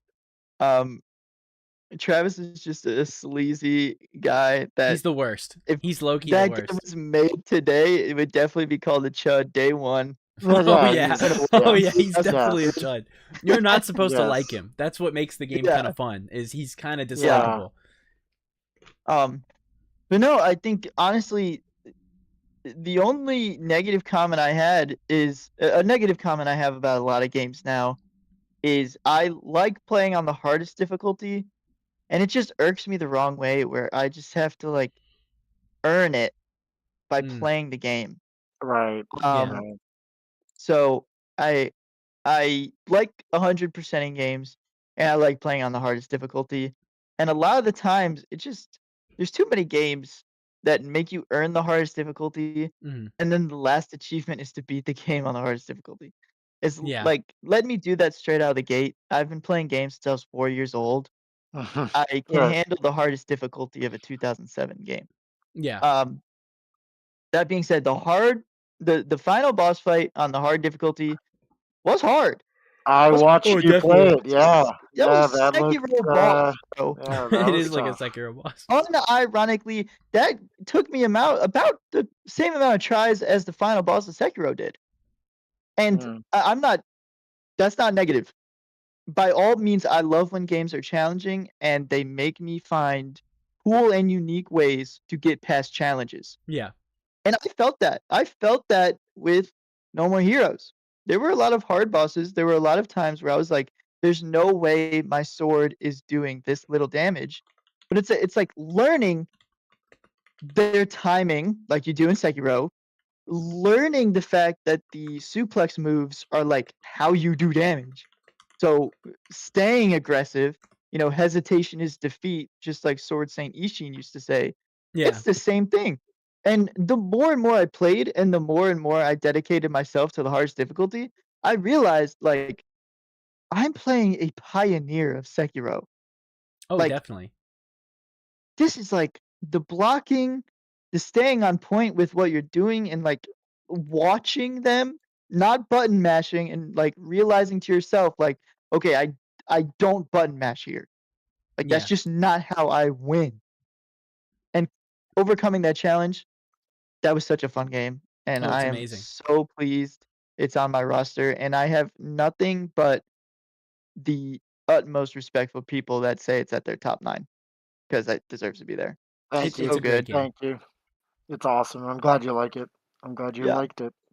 It is amazing. Marco, I'd love to hear who your least favorite from the Rogues Gallery, in your opinion, from the time you played it.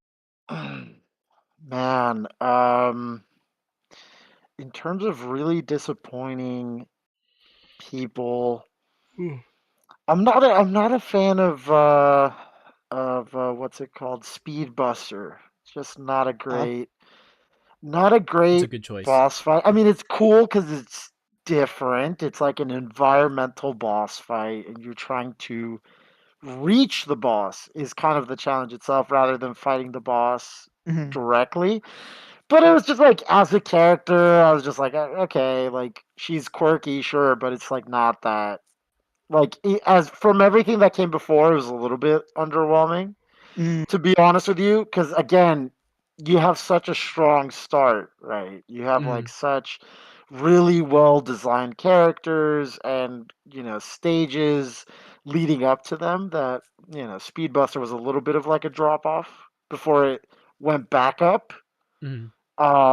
And so that was my most disappointing. But again, it's like, to be fair, she doesn't overstay her welcome. It's not a particularly like super big amount of time investment to fight or to get through that and then just go to the next one. So yeah, I would say that's the weakest. It's not mhm. horrible, but it's just the weakest in comparison.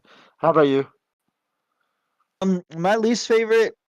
That's a good question. I think story wise, um, I'm blanking on the name. It's the like Shinobi girl, the like Shinobu. eighth one. Shinobu, right? Shinobu. Yeah. Yeah. I just never understood what I was supposed to do with her. Mhm. She has a lot of flipping over me moves. Mhm. But a lot of it was just I could only beat it by button mashing. I definitely did Yeah. not understand what I was supposed to do, and it Mhm. was just one of those things where it's like I don't want to look up how to beat Shinobu in No More Heroes 2007. It's like, but I just like in terms of story, she was great. Travis understanding like, yo, these are people. Mhm. She clearly Right. lost. My goal is not to kill them. Like, Mhm. let's be real here, Sylvia. Like, she Yeah. lost. Mhm. That's all I needed to do. Um, Mhm. but just leaving that fight, I came out of it like I didn't learn anything here. I Mhm. did not know how I beat that. I definitely just button mashed and won.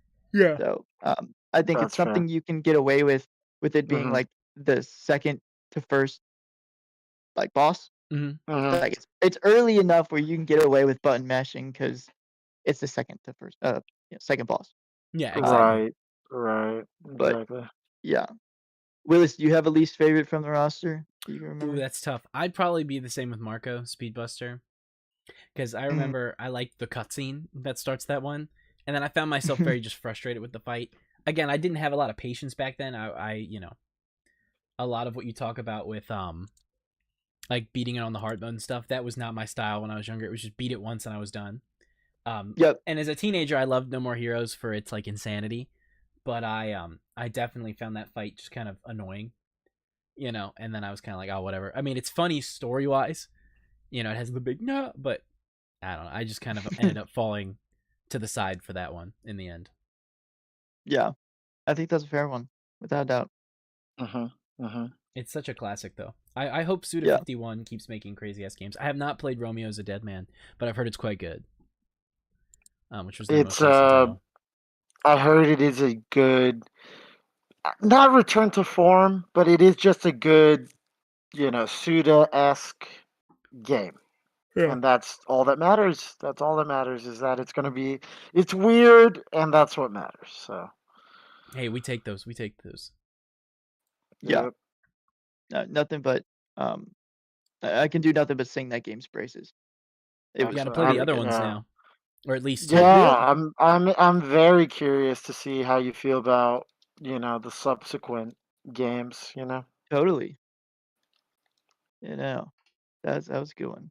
For sure. There are, in fact, no more heroes. Yeah. So 9x9 homework is going very well. Baldur's Gate, Portal 2, and now No More Heroes. Oh yeah. Amazing what people have on their roster that really like defines them, and Definitely. I can see it shine through, without a doubt. I doing my homework at least. I've been playing RuneScape. I've been on the Unk game train. We'll talk about before the end. I'll talk a little bit about League Classic because I have played a few matches today. I've been pushing that one off till right at the end because no one else I think can really comment on that. But and one people can comment on the Unk train. Been playing RuneScape because it was recommended to me obviously by the gang, and it was in some of you guys' favorite games. So I was like, let's give it a try. Why not? I did not expect that game for everything I've heard about it being so grindy and so, such a commitment to do anything in it. It's so chill. I don't think I've ever played a game that's so grindy and is just really chill. Like to just have it open while you're doing something else, like video editing or something, like when I'm getting the podcast ready. And I was like, wow, I'm just vibing. Like I really am. I did not expect that, like at all. It was a real surprise. Because I remember Mark playing it on mobile and grinding. All right. I mean, the thing with that game is, like, it is fundamentally, aside from, like, the quests and some other stuff, it is just, you're just grinding your skills, right? And some are more click intensive than others. So it's like, and, the ones that are click intensive, maybe they're more XP. But what I really like about that game is there's also a lot of, like, AFK grinding. Yeah, exactly. So when I remember it too, it's like I'll just put it on the second monitor. I actually have the gemstone crab right on the second monitor right now.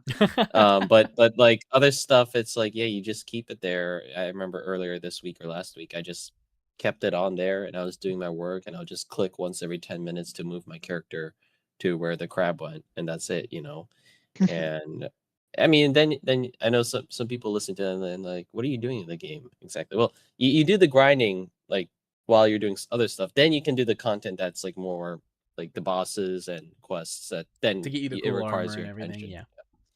Yeah. And the other I think when you just start the game, you actually don't get to the grinding. I mean, you can. See, that's the thing. You can just leave Lumbridge and just start doing whatever you want.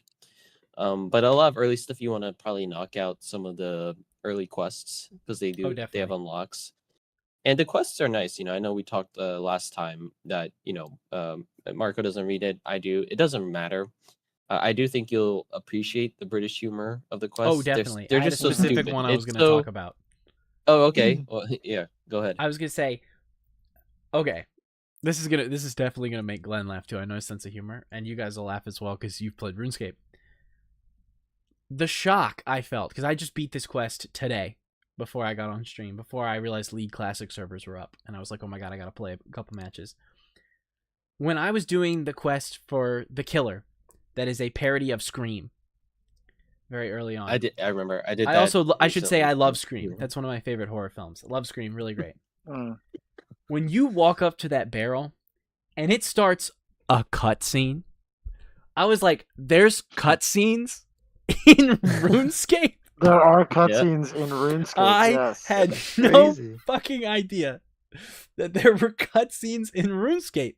I was so shocked. And obviously that whole quest is very British humor because it's a parody of Scream. It's hilarious. It's actually pretty funny. Yeah. The one where you take the boat to that manor, right? Yes, exactly. Yeah. I did that one. I think that's called Mistal and Mystery or something. Yes, Mistal and Mystery. Yeah. It was really fun. That's a great one. I was kind of shocked. Yeah.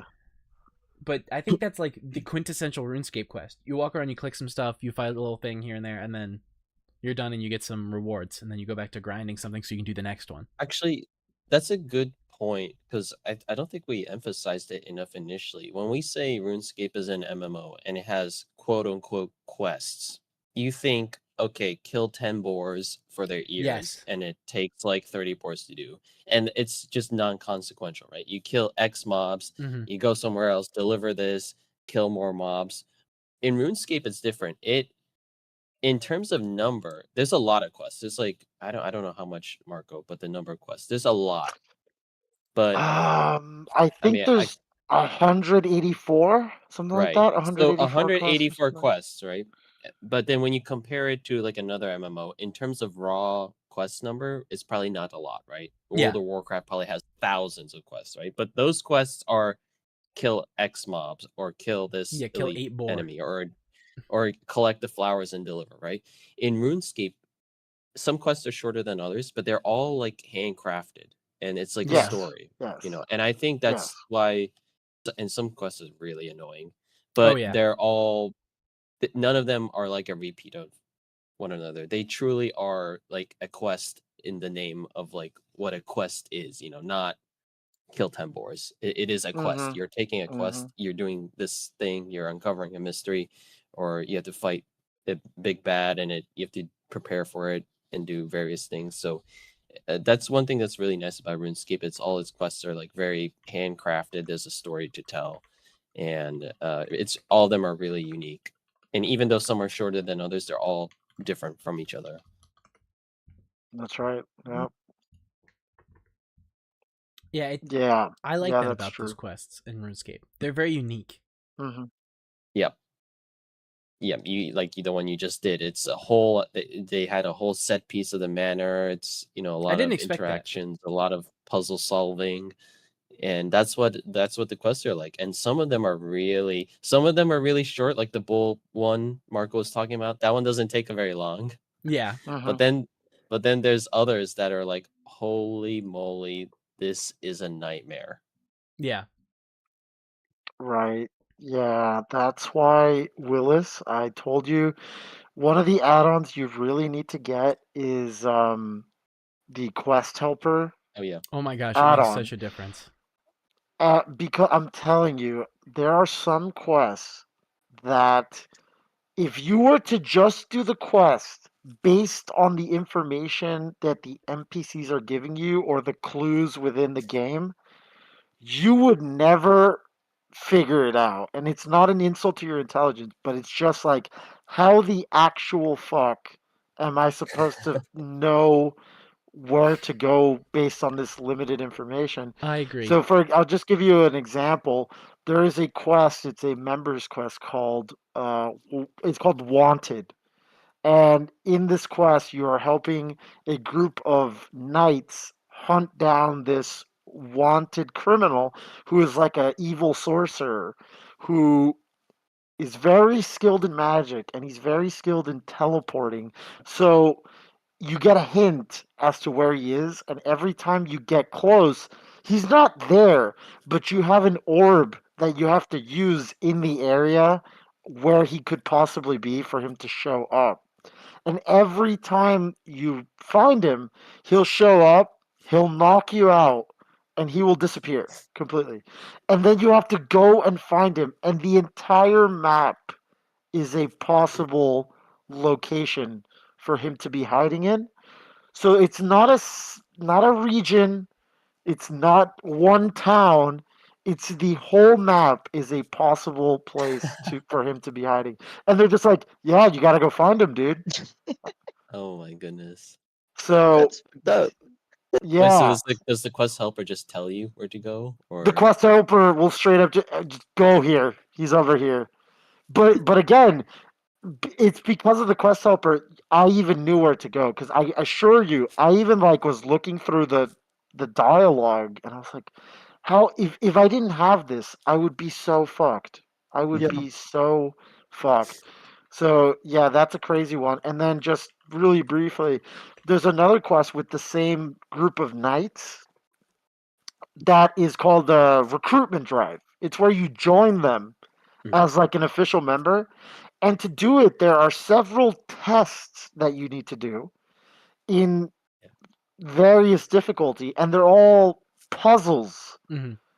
And again, if you do not have the quest helper and you relied on the vague answers of these people for every test, you'd be stuck there for hours. So the reason I say that is because I watch a guy on YouTube that is doing it he's doing every quest by order of release, without the wiki or without the quest helper, and he's doing it with like just based off what the NPCs tell him, what the quest tells him to do in game, but he has no outside influence or like resources to help him. And he's a lot of the quests where they're very low level beginner quests. He's like, I have no fucking clue. I was like, That's where the so fuck funny. am I going? Like, what am I doing? This is ridiculous. Like, so yeah, it's like that. But it's like again, every quest is like a handwritten story. So it isn't just, oh, go here and kill 10 of these mobs and I'll give you 30 gold. It's like, no, here is a story with characters, dialogue. There is some sort of issue going on and you have to Yeah. solve it. It's a true quest. So it's a real quest. It is an actual quest. So it's really cool. It's cool that way. Yeah. Marco, I recently did just on that note, I did Monkey Madness, right? Oh To get my the god. Dragon's Scimitar. Oh And my that quest, god. it's at the second half of the quest has you like backtrack and forth from like the main islands to Ape Atoll, which is like a monkey island, very hostile. If Right. I didn't have Quest Helper, so one thing Quest Helper will do is it'll tell you like, hey, make sure you bring these items before you go to Ape Atoll. And it's like I was just thinking to myself, because it was annoying. There's like a whole maze. You have to, it's so annoying, and then getting through the village, so annoying. And that's with like I have the items on me. If I did not know what I needed to bring, and I would have gone through these mazes or through the villages just for the NPC to tell me like, okay, we need this next, and then I would have to backtrack and do it all over again. So I probably had to do that route like 5 or 6 times. But then if I didn't have the quest helper, it would have been like probably 20 because I didn't know I needed to bring this or that. So it's like I kind of like it, so you can figure everything out. And I was trying to do that initially because when I made a new account, I was like, I kind of want to like experience the game, do the quest naturally. And I did the first few, and then I was like, actually, I'm just going to use quest helper because at a certain point, it's just like this is going to be very tedious if I didn't look it up and it's crazy know what to bring, so I don't reroute, do the same route. I felt that way about even the murder mystery one, because you have to like solve a puzzle at some point, and it's like how was I supposed to know? I should have been paying attention to the order of the doors I opened every time I saw one of the people die, and then put the colors in the right order. I was like, what the fuck? I never figured this out. I didn't. I was doing because that was one of the ones I was like, let me try to figure this out. And I was just staring, clicking the doors. I'm like, okay, what this quest helper says, and it's like this one, or open this painting. And I'm like, how would you have known to take the knife and rip open the painting to get the item? Like, where was the hint for that? How would I have known to do that? Right. It's like what? Maybe I missed the tell, but it's like some of these things is like, why on earth would you do that? Like there was the thing with the fireplace too, Willis, I think. Yes. It's like how would you? What? I did do the. Yeah, I do have it, so it's set so it doesn't tell me all the puzzles. So I still did. Oh, okay, I mean, but they were easy. I let it hold my hand fully. I don't care. But yeah, stuff like the fireplace. It's like why would I have known to do?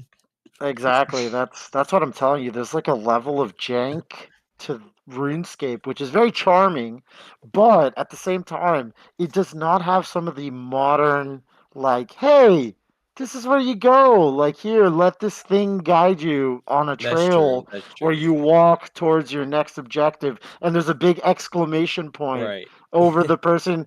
It's like, no, go find this guy, maybe over here. And by the way, when you're walking over there, everything is hostile to you, and it's gonna try and fucking kill you. Because I know for sure, Mark experienced going to Ape Atoll for the first time, and when you don't have the monkey transformation thing, everything on the island is hostile to you and will try to fucking kill you. So snakes, spiders, other monkeys will shoot blow darts at you. It's actually, you probably had a better time surviving the trenches of World War One than like getting through Monkey Madness like unscathed.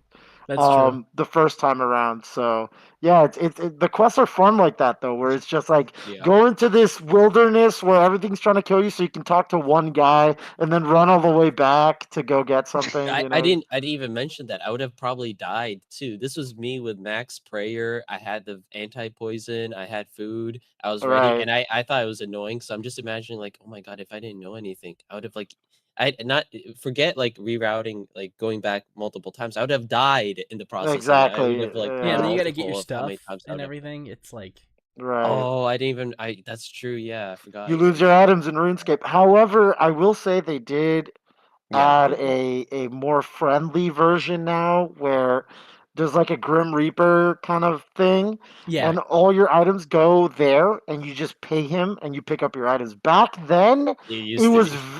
it was fucking brutal. It was just you died, you lost your shit except for 3 items. That's it. And if your prayer was a certain level, you could protect one extra item. But that's it. There was like no Oh, sort of rip like, all your oh, and then your items. items come back. It's like you better be fucking careful what you're taking with you if you're going to a dangerous area because you could lose it. You know? damn. Yep. Cutthroat, Yep. man. And could you It was choose crazy. what 3 items you stay, or are they random? No, They were it's randomized. predetermined. They were It randomized. What 3 items? Yeah. was it. I thought it was always the most valuable. Maybe it was different back in the day, or is it I random? think back in the day, it used to be your most. It was randomized, and I think now it's your most valuable. And then Oh, with the okay. prayer, you Yeah. can choose the one extra Mm. item that you get. But Okay. but again, now they have a new system where you lose the items when you die. Right. Like they're But not you in your just inventory, but you just run over to an NPC and you can buy them back. And yeah, Oh. which it's is easier. nice, which is a lot more forgiving before it's just, oh, you lost your shit. That Goodbye. sucks, you know, like, yep. You have 15 minutes So Damn. yeah, to get yep, it. If you don't, it's over. exactly, Yep. That's exactly, Yep. crazy. yep, yep. So it used to be a rough, no hold barred, just fucking game. Damn. No, for sure. Okay, Um, go ahead. and with I was gonna say, funny segue I want to do is no hold bars. Why would you even do that? League of Legends Classic. That's what I was about to do. I was gonna be What? like, does anybody want to say anything else before I go into the final segment of talking about League? I was gonna give everybody a chance before I talk about it, but with that No, you can. amazing transition from Glenn, thank you so much. I will talk about classic League of Legends. So, without getting into too much lore, technically, without classic League of Legends, this podcast would not exist. I won't explain why, Oh, but technically, it is the reason this podcast exists. So I was obviously very excited to play Classic League when it came back. Call me an unk, tell me I don't have reaction speed for faster League nowadays. It's true. I don't have the patience. A 60 character roster was easier to memorize than a 184 one. So fuck that. I'm excited, right? Especially considering I don't play ranked, right? Like I just play casually with friends. So I was very excited. League Classic is obviously very different than modern League of Legends. The characters move slower, the gameplay is a lot slower, it's more methodical. Whereas current League is very hyper focused on, pinpoint rotations, perfect play, and like speedier gameplay and, different rotations of Dragon and all these other things, right? Classic League is so magical, and I'm 100% biased when I say this, because it uses the Valve balancing mindset. If everything is broken, nothing is broken. That's my favorite style of game. I love that. It's why I love Team Fortress. Deadlock does the same shit where every character can be broken. I mean, just today, Deadlock had an update where it was like, oh yeah, during the full stun ultimate of Mo and Krill, you can use castable items at the same time. So I've seen already multiple TikToks of people like wombo comboing people in the game. It's crazy. Classic League is absolutely that way. It is the most... To be frank, it's the most unbalanced piece of shit you could ever play in your entire life. That's why people liked it. Here's the thing. If you're getting stomped on in Classic League, it sucks. I had it happen already today. If you fall behind and someone like gets their build going, there is no real counterplay to Classic League. You can build some items to negate it a little bit, but if you let somebody truly in the MOBA sense, get fed, it's over. I was getting one shot by a Katarina today. Like, just walked into my lane, one button, I'm gone, right? Like, it's just... But here's the thing. When you're that Katarina, the game is crack. It's perfect. And that's why people love Classic League. That was the magic that made me get into that game. It was very much about not being a balanced experience, but being a chaotic, strategic, competitive experience. It was more about, feast or famine. It is truly a feast or famine video game. And I'm sure our other friend Liz would comment very similarly to the feeling of being good at League back in the day. It was absolutely about the feast or famine mindset of like, if I'm behind, it sucks, whatever, right? And they eventually changed that to make a comeback mechanics, because obviously for true competitive esports play, because League makes billions of dollars now, it's not, the same game it was in 2013. It's so much more fun, I think, than the other way around. Like, it's rage inducing because it's like, oh, you didn't know this ward and you didn't know this rotation or blah, blah, blah, blah, blah. The game, I mean, it's still complex because it's a MOBA. It's a strategy-based game, right? But it's much simpler. It's get a build, buy those items, focus that specific thing, and that's it. There is no like, oh, they bought this, I really need to counter by this. It's very similar to a Dota or Deadlock balancing where it's like, oh, they're a heavy magic character, buy one magic resist item. Not like you need to know this item does this and then this item does this and you have to press these items in this order in order to counter this ultimate. Like, League has become... A good example is similar to Marvel Rivals, where it's like visual clutter, right? Like, if you haven't played 1,000 hours of League, you don't understand what's happening. That is not a thing in Classic League. It's just not. It's visually very clear what's happening. It's very distinct things. And because of that, the game is much more punishing, right? Like, if you fall behind, you can't catch up. But that's sort of the point. Like, if you fell behind in Civ, and you're like, multi-weeks into the game, and then some guy could just magically come back at the last second, that's not very fun. It's not the design of the game, It's designed to be a slow, methodical, strategic thing. And not to say you can't do that. Obviously, you can come back and win a League game if people play stupid or arrogant or get greedy, right? But I think it's more about that strategically getting the advantage over someone, catching them out being greedy, or just playing it safe, versus a, knowledge gap. I don't think there's a huge knowledge gap in Classic League of Legends. It's a lot easier to understand what you have to do, even though it's still a complicated game. So that's my opinion on Classic League, which is why I'm very excited to play a lot of matches of it. I also like the old art style, I'll be honest. It looks like shit kind of, but that's the charm of it. Similar to RuneScape, I like the older look. It looks very World of Warcraft core versus now League is looks like every League low-key, the modern League is low-key the format for every gacha game ever. Like, I feel like every gacha game copied League of Legends look. Maybe that's just me, but that's absolutely how I feel. So Classic League felt more unique. It had a more unique art style, even if it was a little ugly or messed up. And back then, before the game was the biggest game in the world, biggest esports, all this shit, when Riot was just having fun making characters, I think it was a better game to pick up with your friends. And that's how I felt today already, playing it. I missed the old balancing. I like the old map, the way it looks. I like the crazy, stupid little things you could do. Sometimes I think cutting glitches or bugs that people like to use can be a bad thing. I enjoy things that are like tech, like Ezreal tech, because I play Ezreal. When he gets grappled, if you teleport, you'll drag them with you, right?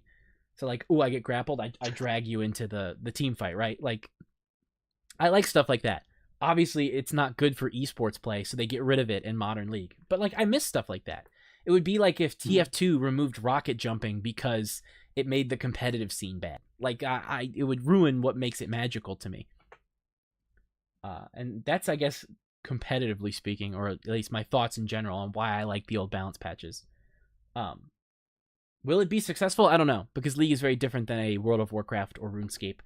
It's a matchmaking based thing, but I think they could definitely have fun with it. I think they did a good choice going with actual Season 3 of League versus going all the way back to Season 1 when it was only a 20 character roster. I think that would have been bad because a lot of. But why did they do season 3 as opposed to 2 or 4? Season 3 was considered the Or peak later. of Old League, and it was right before they changed the game. I agree. So season. Oh, okay. So season 3 was when it had exactly 60 characters. That was around the time when the game was formally getting roles. So like that was the first time when people were like, "Oh, these characters were now balanced to jungle," or "These characters are balanced for ADC." Whereas back then it was more like Dota, where it was kind of like everybody did a little bit of everything. Deadlock is very much Dota-esque too, where it's kind of like there isn't a specific jungler. It's kind of just like, all right, time to roam, kill random stuff, come back to lane and fight. League Season 3 was when they were kind of like, hey, the game is more fun when it's played this way, so we're going to introduce role queue. But back then it wasn't really a role queue. It was more just like, oh, these characters are specifically designed for this, so you should play them on this part of the map, etc.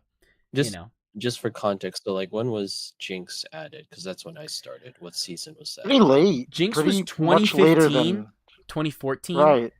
Season 3 was 2013. So this was the last season. Oh, wow. That's a good way to say it, is that this was... Jinx ushered in Modern League. I can say that. Right. Jinx was one of the characters that was added around the ushering in of Modern League, when they started doing a lot of Hex Tech, which is what the series Arcane is based on. They added the Hex Tech shit around when Jinx was added, and they expanded the lore into that. Season 3 is pre-Hex Tech, which is sort of the ushering in of Modern League. So this was kind of the last hurrah of original style League of Legends. So I think picking Season 3... It's like Wrath of the Lich King before Yeah. Cataclysm, essentially. Yeah. Yeah, exactly. That's actually the perfect way to think of it. It is Season 3 is the Wrath, essentially. It was when the balance was the best. It was when the characters were really fun to understand. And it was before they had a new lead artist come in and they started to change everything. Okay. Because like everything you're saying, like for someone like me, I have like zero interest in playing League, like Modern League, mainly because of the knowledge gap, and also just because I know if I get into it, like but just the people who are like they play League every day. It's like I don't know. Like I get it, but I also don't want to do that. Like you're a child. You're a child. We're talking to you. Yeah, but yeah, it's the knowledge gap is too much. Oh yeah, like, I'm not gonna do that. It's like I'm not gonna spend like 100 hours sucking at the game so I can learn then to like how to play it. You raise a great point, because another thing I wanted to say I actually forgot about, and you reminded me. Thank you, Mark. Is when people think about that, why is the game fun when every character is good? So if you fall behind, you just snowball. You know what I'm saying? Like they snowball and stomp you. As much as that's miserable and is part of League and is a very rough thing, that also means if you like a specific character, you can just play that character. Like I was an Ezreal one trick for sure. I couldn't play anybody else. I could kind of fake it if I picked a different character, like if my character got banned, and you'd be like, oh, okay, well then just pick somebody else, and you can kind of fake it then, And it's not just like, oh, I'm off my main, I don't know what to do, blah, blah, blah, right? Like, as long as you play roughly smart, you can kind of figure it out. But in Modern League, it's like, oh, I want to play Ezreal, and then you pick it, and they go, oh, bro, they counterpicked you, you gotta swap now. It's like, I don't want to. And that again, it's like you're doing counterplay before the match begins. That sucks. I hate that stuff. You should be able to just because I would play. see like because I've seen clips of League and all this pre-match stuff that's going on. There's like none of the that. bans and the role you selection. do ban, I'm like, but what do you got? I mean, yeah, but it's like to the extent that Modern League, there's all this setup before the game even starts. There's and none like, of that. What's going on here? What's going on? Like, just pick a character and go in. Because that's a big thing with Modern League is they have what they call preset runes, which change your character to have certain passive abilities or things that happen. For example, if you play Lux, you hit a spell, it adds an extra bouncing orb that deals damage and follows through a crowd, right? So you have to counterplay stuff like that, like, oh, these characters play good off crowd, switch your runes to this and all that, you know what I'm saying, right? So not only do you need to know every character, you need to know all rune counters, you need to know items that counter each other. Right. The items, you need to know the whatever the thing you just described, like the variation. It's so and then it's not like 100 characters and hundreds of items. Now it's multiplied by all those like variations. And the visual clutter. And I'm like, it's a nightmare. It's a nightmare. Yeah, it is. I'm not doing and that, Classic League, the way the runes work, all it is it's a page and it's just custom. And since all the characters are good, your runes, like, there is obviously for each character an optimal rune style. There's always an optimal thing to do, right? If you want to play competitively. But for the most part, all the characters are balanced to where you don't have to even have a rune page. Like I play today, you unlock rune page at it. Classic League resets your account when you're playing on Classic to level 0, because back in the day, max level was 30. So you start at 0 and you go back up to 30, like back in the day. And you unlock rune pages at like level 15. So my first few matches, I'm playing against people who probably have their rune page, and I don't have it. But it doesn't matter. You still play. We still won some games, you know. Okay, that's good to know. And so that's fun. I was worried about that. And the rune pages, you could do dumb shit. I remember I made all 100 of my runes or whatever, because you can like make them whatever you want. I think I made all of them movement speed at one point when I was a teenager. So I was significantly faster than everyone else. And it didn't matter. It was just fun. And so I miss that in Modern League. It has, in my eyes, what makes a game fun, especially a multiplayer game, is the insanity of it. And that's coming from me as a Team Fortress player. I get it. You know, that's why the MOBA I play the most is Deadlock and all this other stuff, right? But truly, old League captured that chaos, like controlled chaos of a multiplayer match, you know? It was fun to play Call of Duty back in the day when there'd be the one guy 360 no-scoping. Them, like, nerfing quickscoping in modern COD because it hurts the competitive scene sucks. I really hate stuff like that. I hate a game balancing its casual audience around the competitive scene. It should be the other way around, in my opinion. The competitive scene should deal with what the casual audience has because you're the one who's grinding the game for a living. You know? Like, I want to be able to... I remember to this day, I would play Ezreal, and one of the nice things they've done with new Classic League is, back in the day, for the unks in chat, if you wanted to play a role in League, you typed it in chat. And if you didn't type as fast as somebody else, it was tough shit. Somebody would You're take playing it, whatever didn't get I called picked. it first. And then people would quit, and then it takes forever to get a match. They did add the role queue from Modern League. Great call. I did not want to be having a macro on my computer to type my role out like I used to have when I was 14. I say, hey, I want to play... Also, what's really nice, unlike Modern League, where it's like you have to pick 2, so you have to pick 2 roles or whatever, you have to say I want to be ADC or mid, it lets you rank all of them. So it's like your number 1 is this, but then like you could play any of them, but it doesn't always. The matches happen really fast because you could get put into anything technically, but it tries its best to balance it. So them changing little stuff like that I think is fine. I'm sure there's a Reddit post already that's like, I missed the typing the roles. Let's be honest, get over it. Like, it's nicer to say, I want to play bot lane. I don't want to type the word bot as fast as I can. You know, that sucks. No, it's true. That sucked because also if your computer was like slightly slower, my computer sucked. Loading in, you would load in and everybody called everybody typed it, and you're fucked. I had to play support so much, and I didn't want to. Right. I didn't want to at all. That was a thing. That was a real problem. And I remember there were plenty of times where people would hold our game hostage in character select, where it was like, if you do not give me ADC, I will throw the game, and I will feed the entire time, and I'll go AFK. And then somebody would just have to be a hero and like take the time penalty and just like leave the game and be like, oh, thank God they left before we were about to go. They were way more ruthless on bans back then. They've loosened up. Back then it was like if you skipped a match, you were banned for like an hour, and that's essentially the length of a match, you know, in the older balance of League. So it was like, oh my God, you know, it was brutal. Whole match gone. An hour. Are they still that long? I haven't gotten banned yet. Oh no! I meant no. It's like 15 minutes is your first warning, and that's after that's like your third strike. No. Like how long is the match? A Modern League? 30, 45 minutes. Yeah, Modern League is about 30 minutes, and they have like an accelerated mode now too, where it's like 15.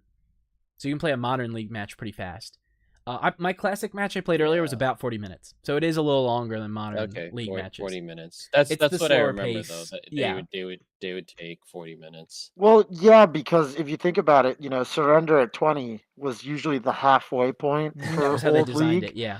And so you're about halfway done. If you're getting stomped the fuck out, they gave you the option to surrender midway, around midway of the game. Right, so you don't have to stay for another 20, just getting. So you don't have to suffer blasted. through getting stomped out. You're like, all right, I don't want to deal with this anymore. Let's just surrender. And so that was the thing back then. Yeah. Well, I mean, you can still surrender early now, but typically 20 minutes kind of marked your halfway point. Yes. And then by 45 minutes to an hour, you were kind of like near the very end of the game. Yeah. Everybody was full build by then. Oh, for 100%. Sure. I mean, and again, sometimes old League would be everybody's full build, and games could go up to an hour and a half because it was a war of attrition of just like nobody was winning. Like the team fights would go on, and everybody would get wiped out, or like one person would survive, and they just couldn't push anything because there were like super minions, and there was no time. It was like intense. But there was like the adrenaline of it was crazy. It was crazy. Yeah.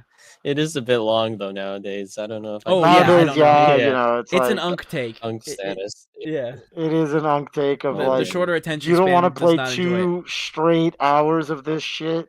And that's the thing too, with the balancing being so bad. If the games went long, it was like you just knew you were fucked and you were trapped if you couldn't surrender for this whole match. And they low key. If I have one complaint, here's my personal complaint. They have added certain quality of life features that Modern League has to Classic League. So, for example, you can use the classic skins in the Classic League matches for free, so that all the characters can look like the old ones.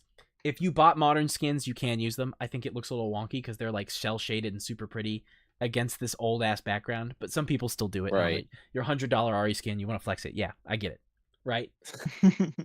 One of the things they've brought over though is the emote system, which allows, characters to emote against each other and like do little animations or like specific little flash ups, right?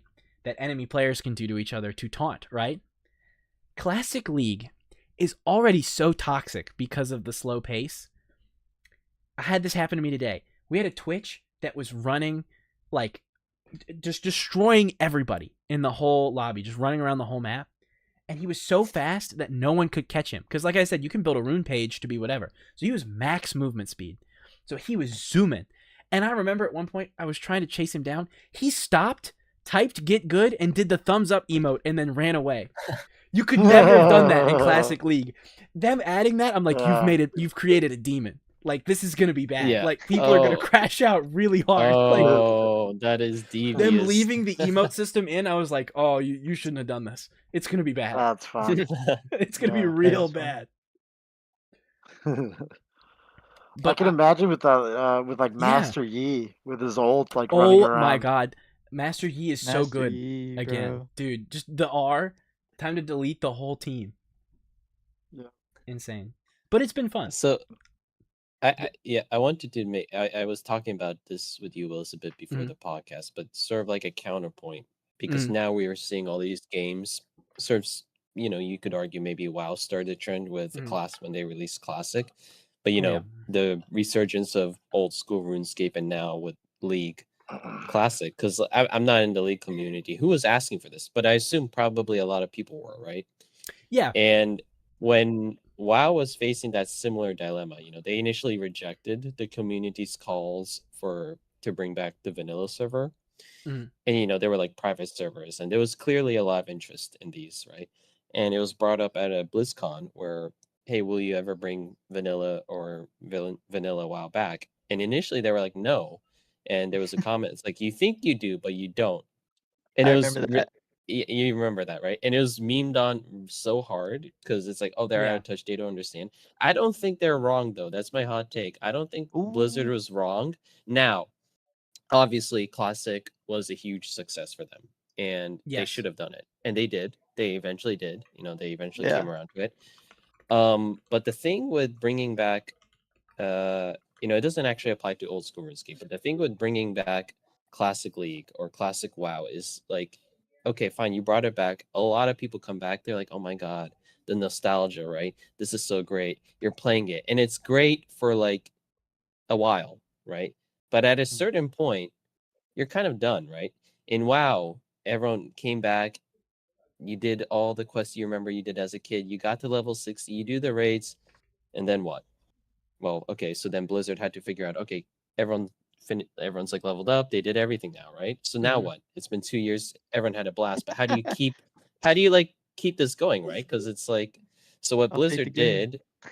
Well, see, that's where Blizzard and RuneScape differed. Because what Blizzard did is, okay, we finished Classic, so we're just gonna do Burning Crusade Classic, which is the second expansion, actually the first expansion.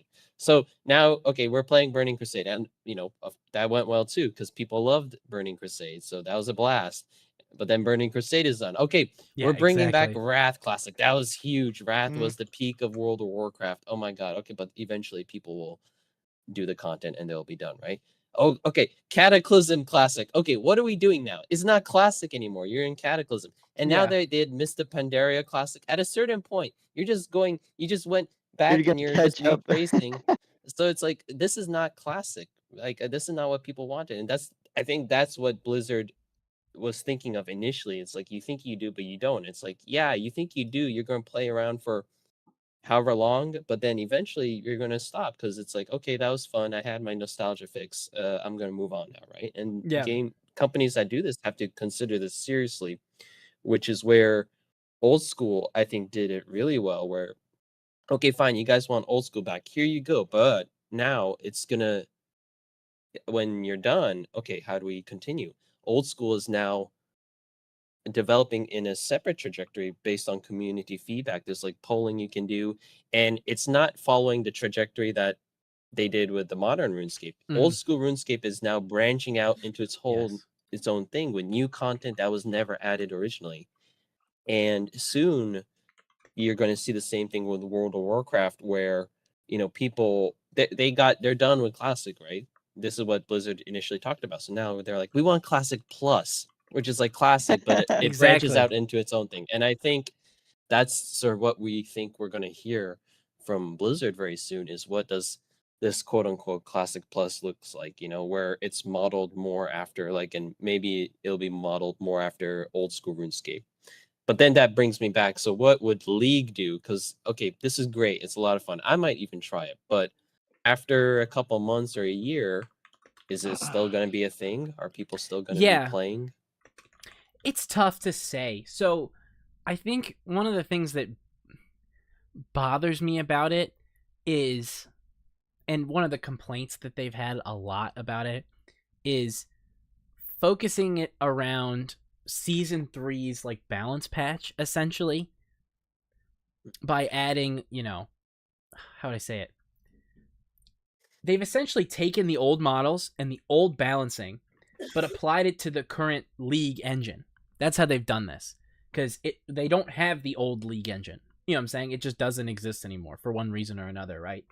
So they've essentially said, okay, well, this was exactly how characters played back then.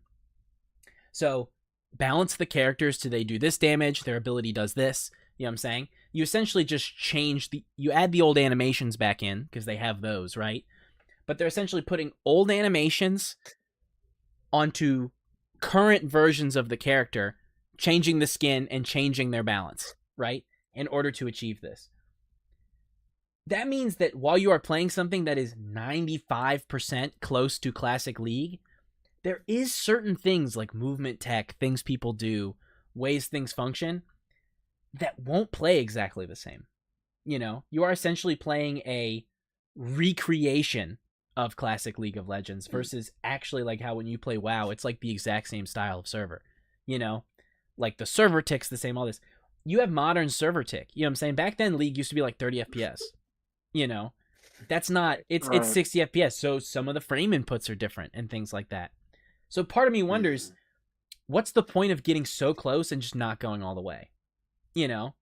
Like, this is clearly a game mode, as Mark points out, that's going to be for a specific audience, myself, who is nostalgic and just wants to play the old version, right? Especially in a casual sense. So I don't understand the point of, and this is also not talking about Riot's bullshit where they monetize everything and all this other stuff. Obviously, it sucks that they've gone, hey, look, classic skins. Also, you have to pay for all of them again, too. It's just like, And it's a separate purchase, even if you owned it in the main game. It's League Classic. It's a separate thing. Like, it's like, okay, go fuck Right. yourself, right? But it's Riot Games. People who were shocked they did that, I think you're almost missing the mark, you know? I do think as time goes on and only the hardcore people start to play it, I don't know what they're going to do. I really don't. I think they should start adding in... Honestly, here's my take. League Classic should be the nostalgia game mode, and it should stay exactly on Season 3. They should not change it any further. I mean, maybe you could add a few other patches in, but I think... Yeah, like, you could maybe add Jinx, but, like, she got added, and then they changed the game, like, 6 months later. So it's like... Right. What's the point in adding, like, end-of-life Jinx? You know, like, it's kind of weird, you know? Especially considering the roster's at a perfect 60. I don't think they'll do that. I think they should just add back other old game modes. So, like, right now, it's just Classic, which is Standard Summoner's Rift 5-on-5. Tree line. That's what I was going to say. 3v3. Bring back the 3v3 mode. League, a lot of people don't know this, used to have King of the Hill. They used to have a King of the Hill mode. Bring that back. They should start bringing back all the other classic game modes. I get it right now. They've got the current one running, and they just want to stick with that. That's fine. And I enjoy that they added the new ARAM Mayhem mode, which allows you to have a faster pace of those versions, right? It's not perfect, but it's there, essentially. I think that's fun. Add more. Add the alternate maps. League back in the day used to have multiple maps. Used to have seasonal maps. They changed the map for Christmas and Halloween and Easter and all these other holidays. You know, bring those back. You know what I'm saying? Even if it's not on the holiday. Like, do you know how many people would boot up Classic League even for a week if you were like, the Christmas map is back? Like, I would do that in a heartbeat at Christmas time. I'd be like, yo, I remember finishing my high school finals, hopping on Skype with my friends and playing League, and it had the Christmas map that had snow and like the Santa like goes oh as you sign it. Like, that's fun, you know? Them getting rid of that really sucked. This is the perfect chance to have seasonal stuff like that again. I would want to see that. And I think, yeah, like, so, you know, that's what I always think about. Not that I, like, me as a consumer, I particularly care about what a company has to figure out and deal with, but it's true that when these companies, the community wants to play these old modes, you know, and well, okay, we'll bring back the old mode, but will you stick around for a year, 2 years? It's like, obviously not, especially if it doesn't update, right? Because I mean, imagine even the modern games. Like, would you play Modern League or Modern World of Warcraft if it never updated again? Well, no. It's like, but then that's the problem with these classic modes, because you're going back in time. And it's like, oh my God, you relived the nostalgia, but you're probably only going to do that for a little bit, then you'll move on to your other games, right? So it's like, well, what do? Do you just then let that game mode die? Because it will. So then you have to update it. Okay, but then how do you update it, right? And then I think that's where it's tough. You see all these different ones handling it a bit differently. And I think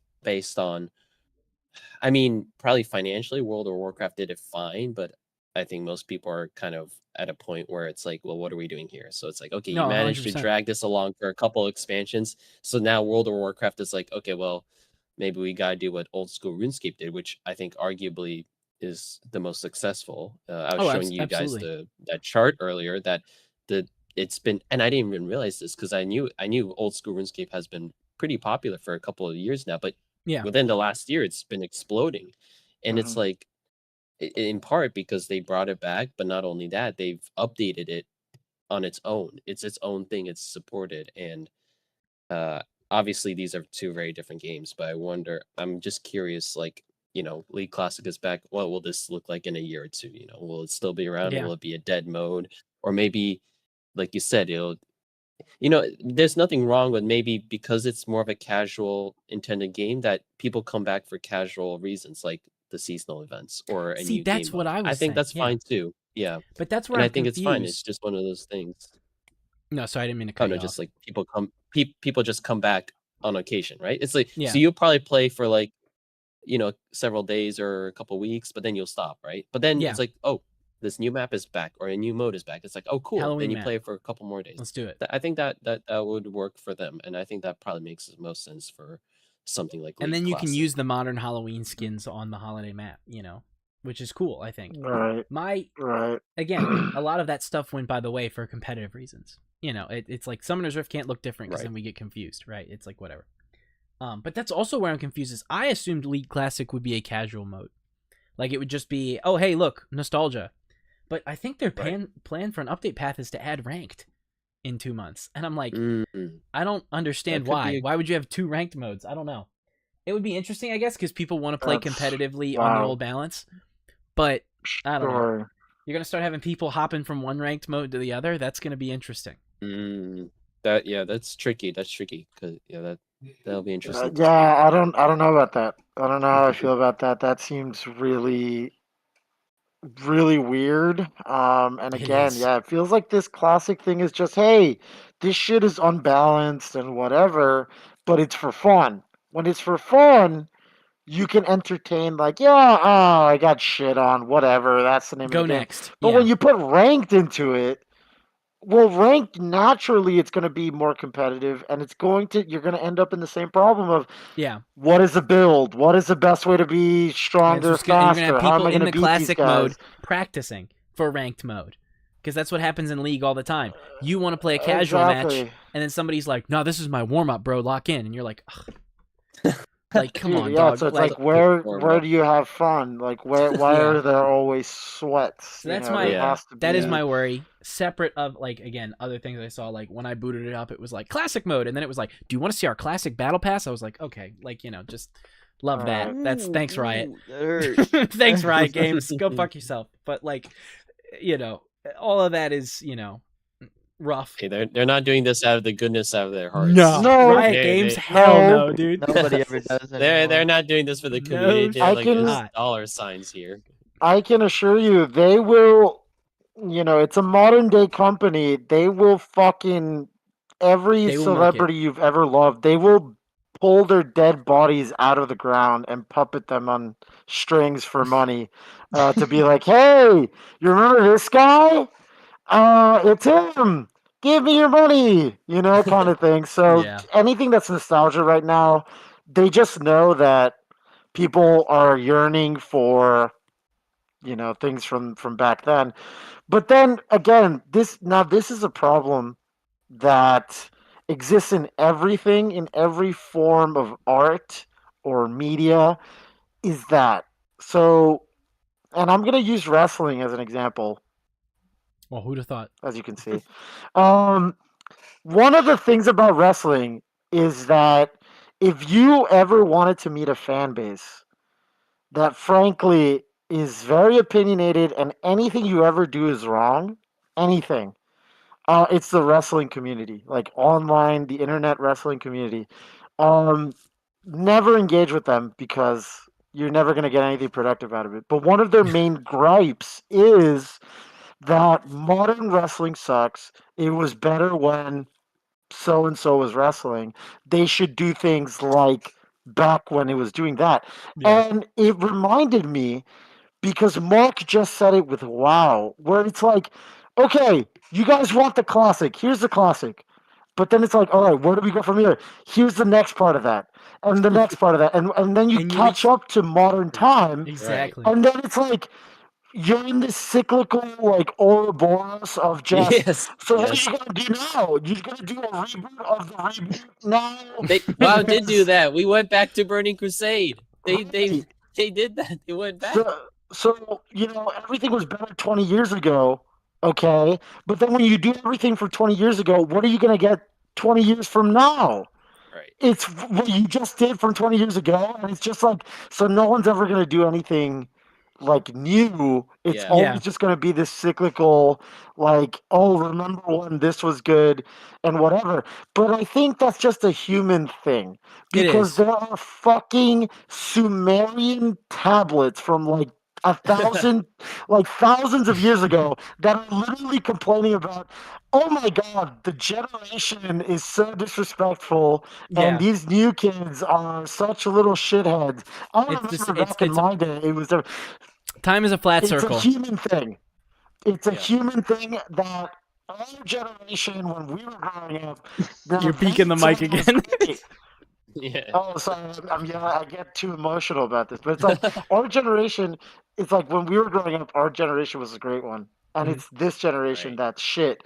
But then, and so on and so forth until Yeah, it happens. the beginning of the first human. So I think it's the same way with gaming. It's the same way with anything where Oh, it's like 100%. if you try anything new, literally anything new, you will have a chunk of people. I'm not going to say it's a minority, but it's like there will just always be people that are going to say this sucks. I remember when it No, was yeah. good back in the day. And then back in the day, people will say this fucking sucked. I remember Dota. And then somebody back in the day is going to go Warcraft? this fucking sucked. I remember Warcraft. Yeah. Kind That's all of it thing. ever is. So that's it. History is just onks complaining about how this shit sucks right now, and it was better when I was happier. And I don't think it was just better. I think it was just we were happier, and Yeah. life was simpler back then. Yeah. And I think that's literally all it is. So that's just a funny thing to think about.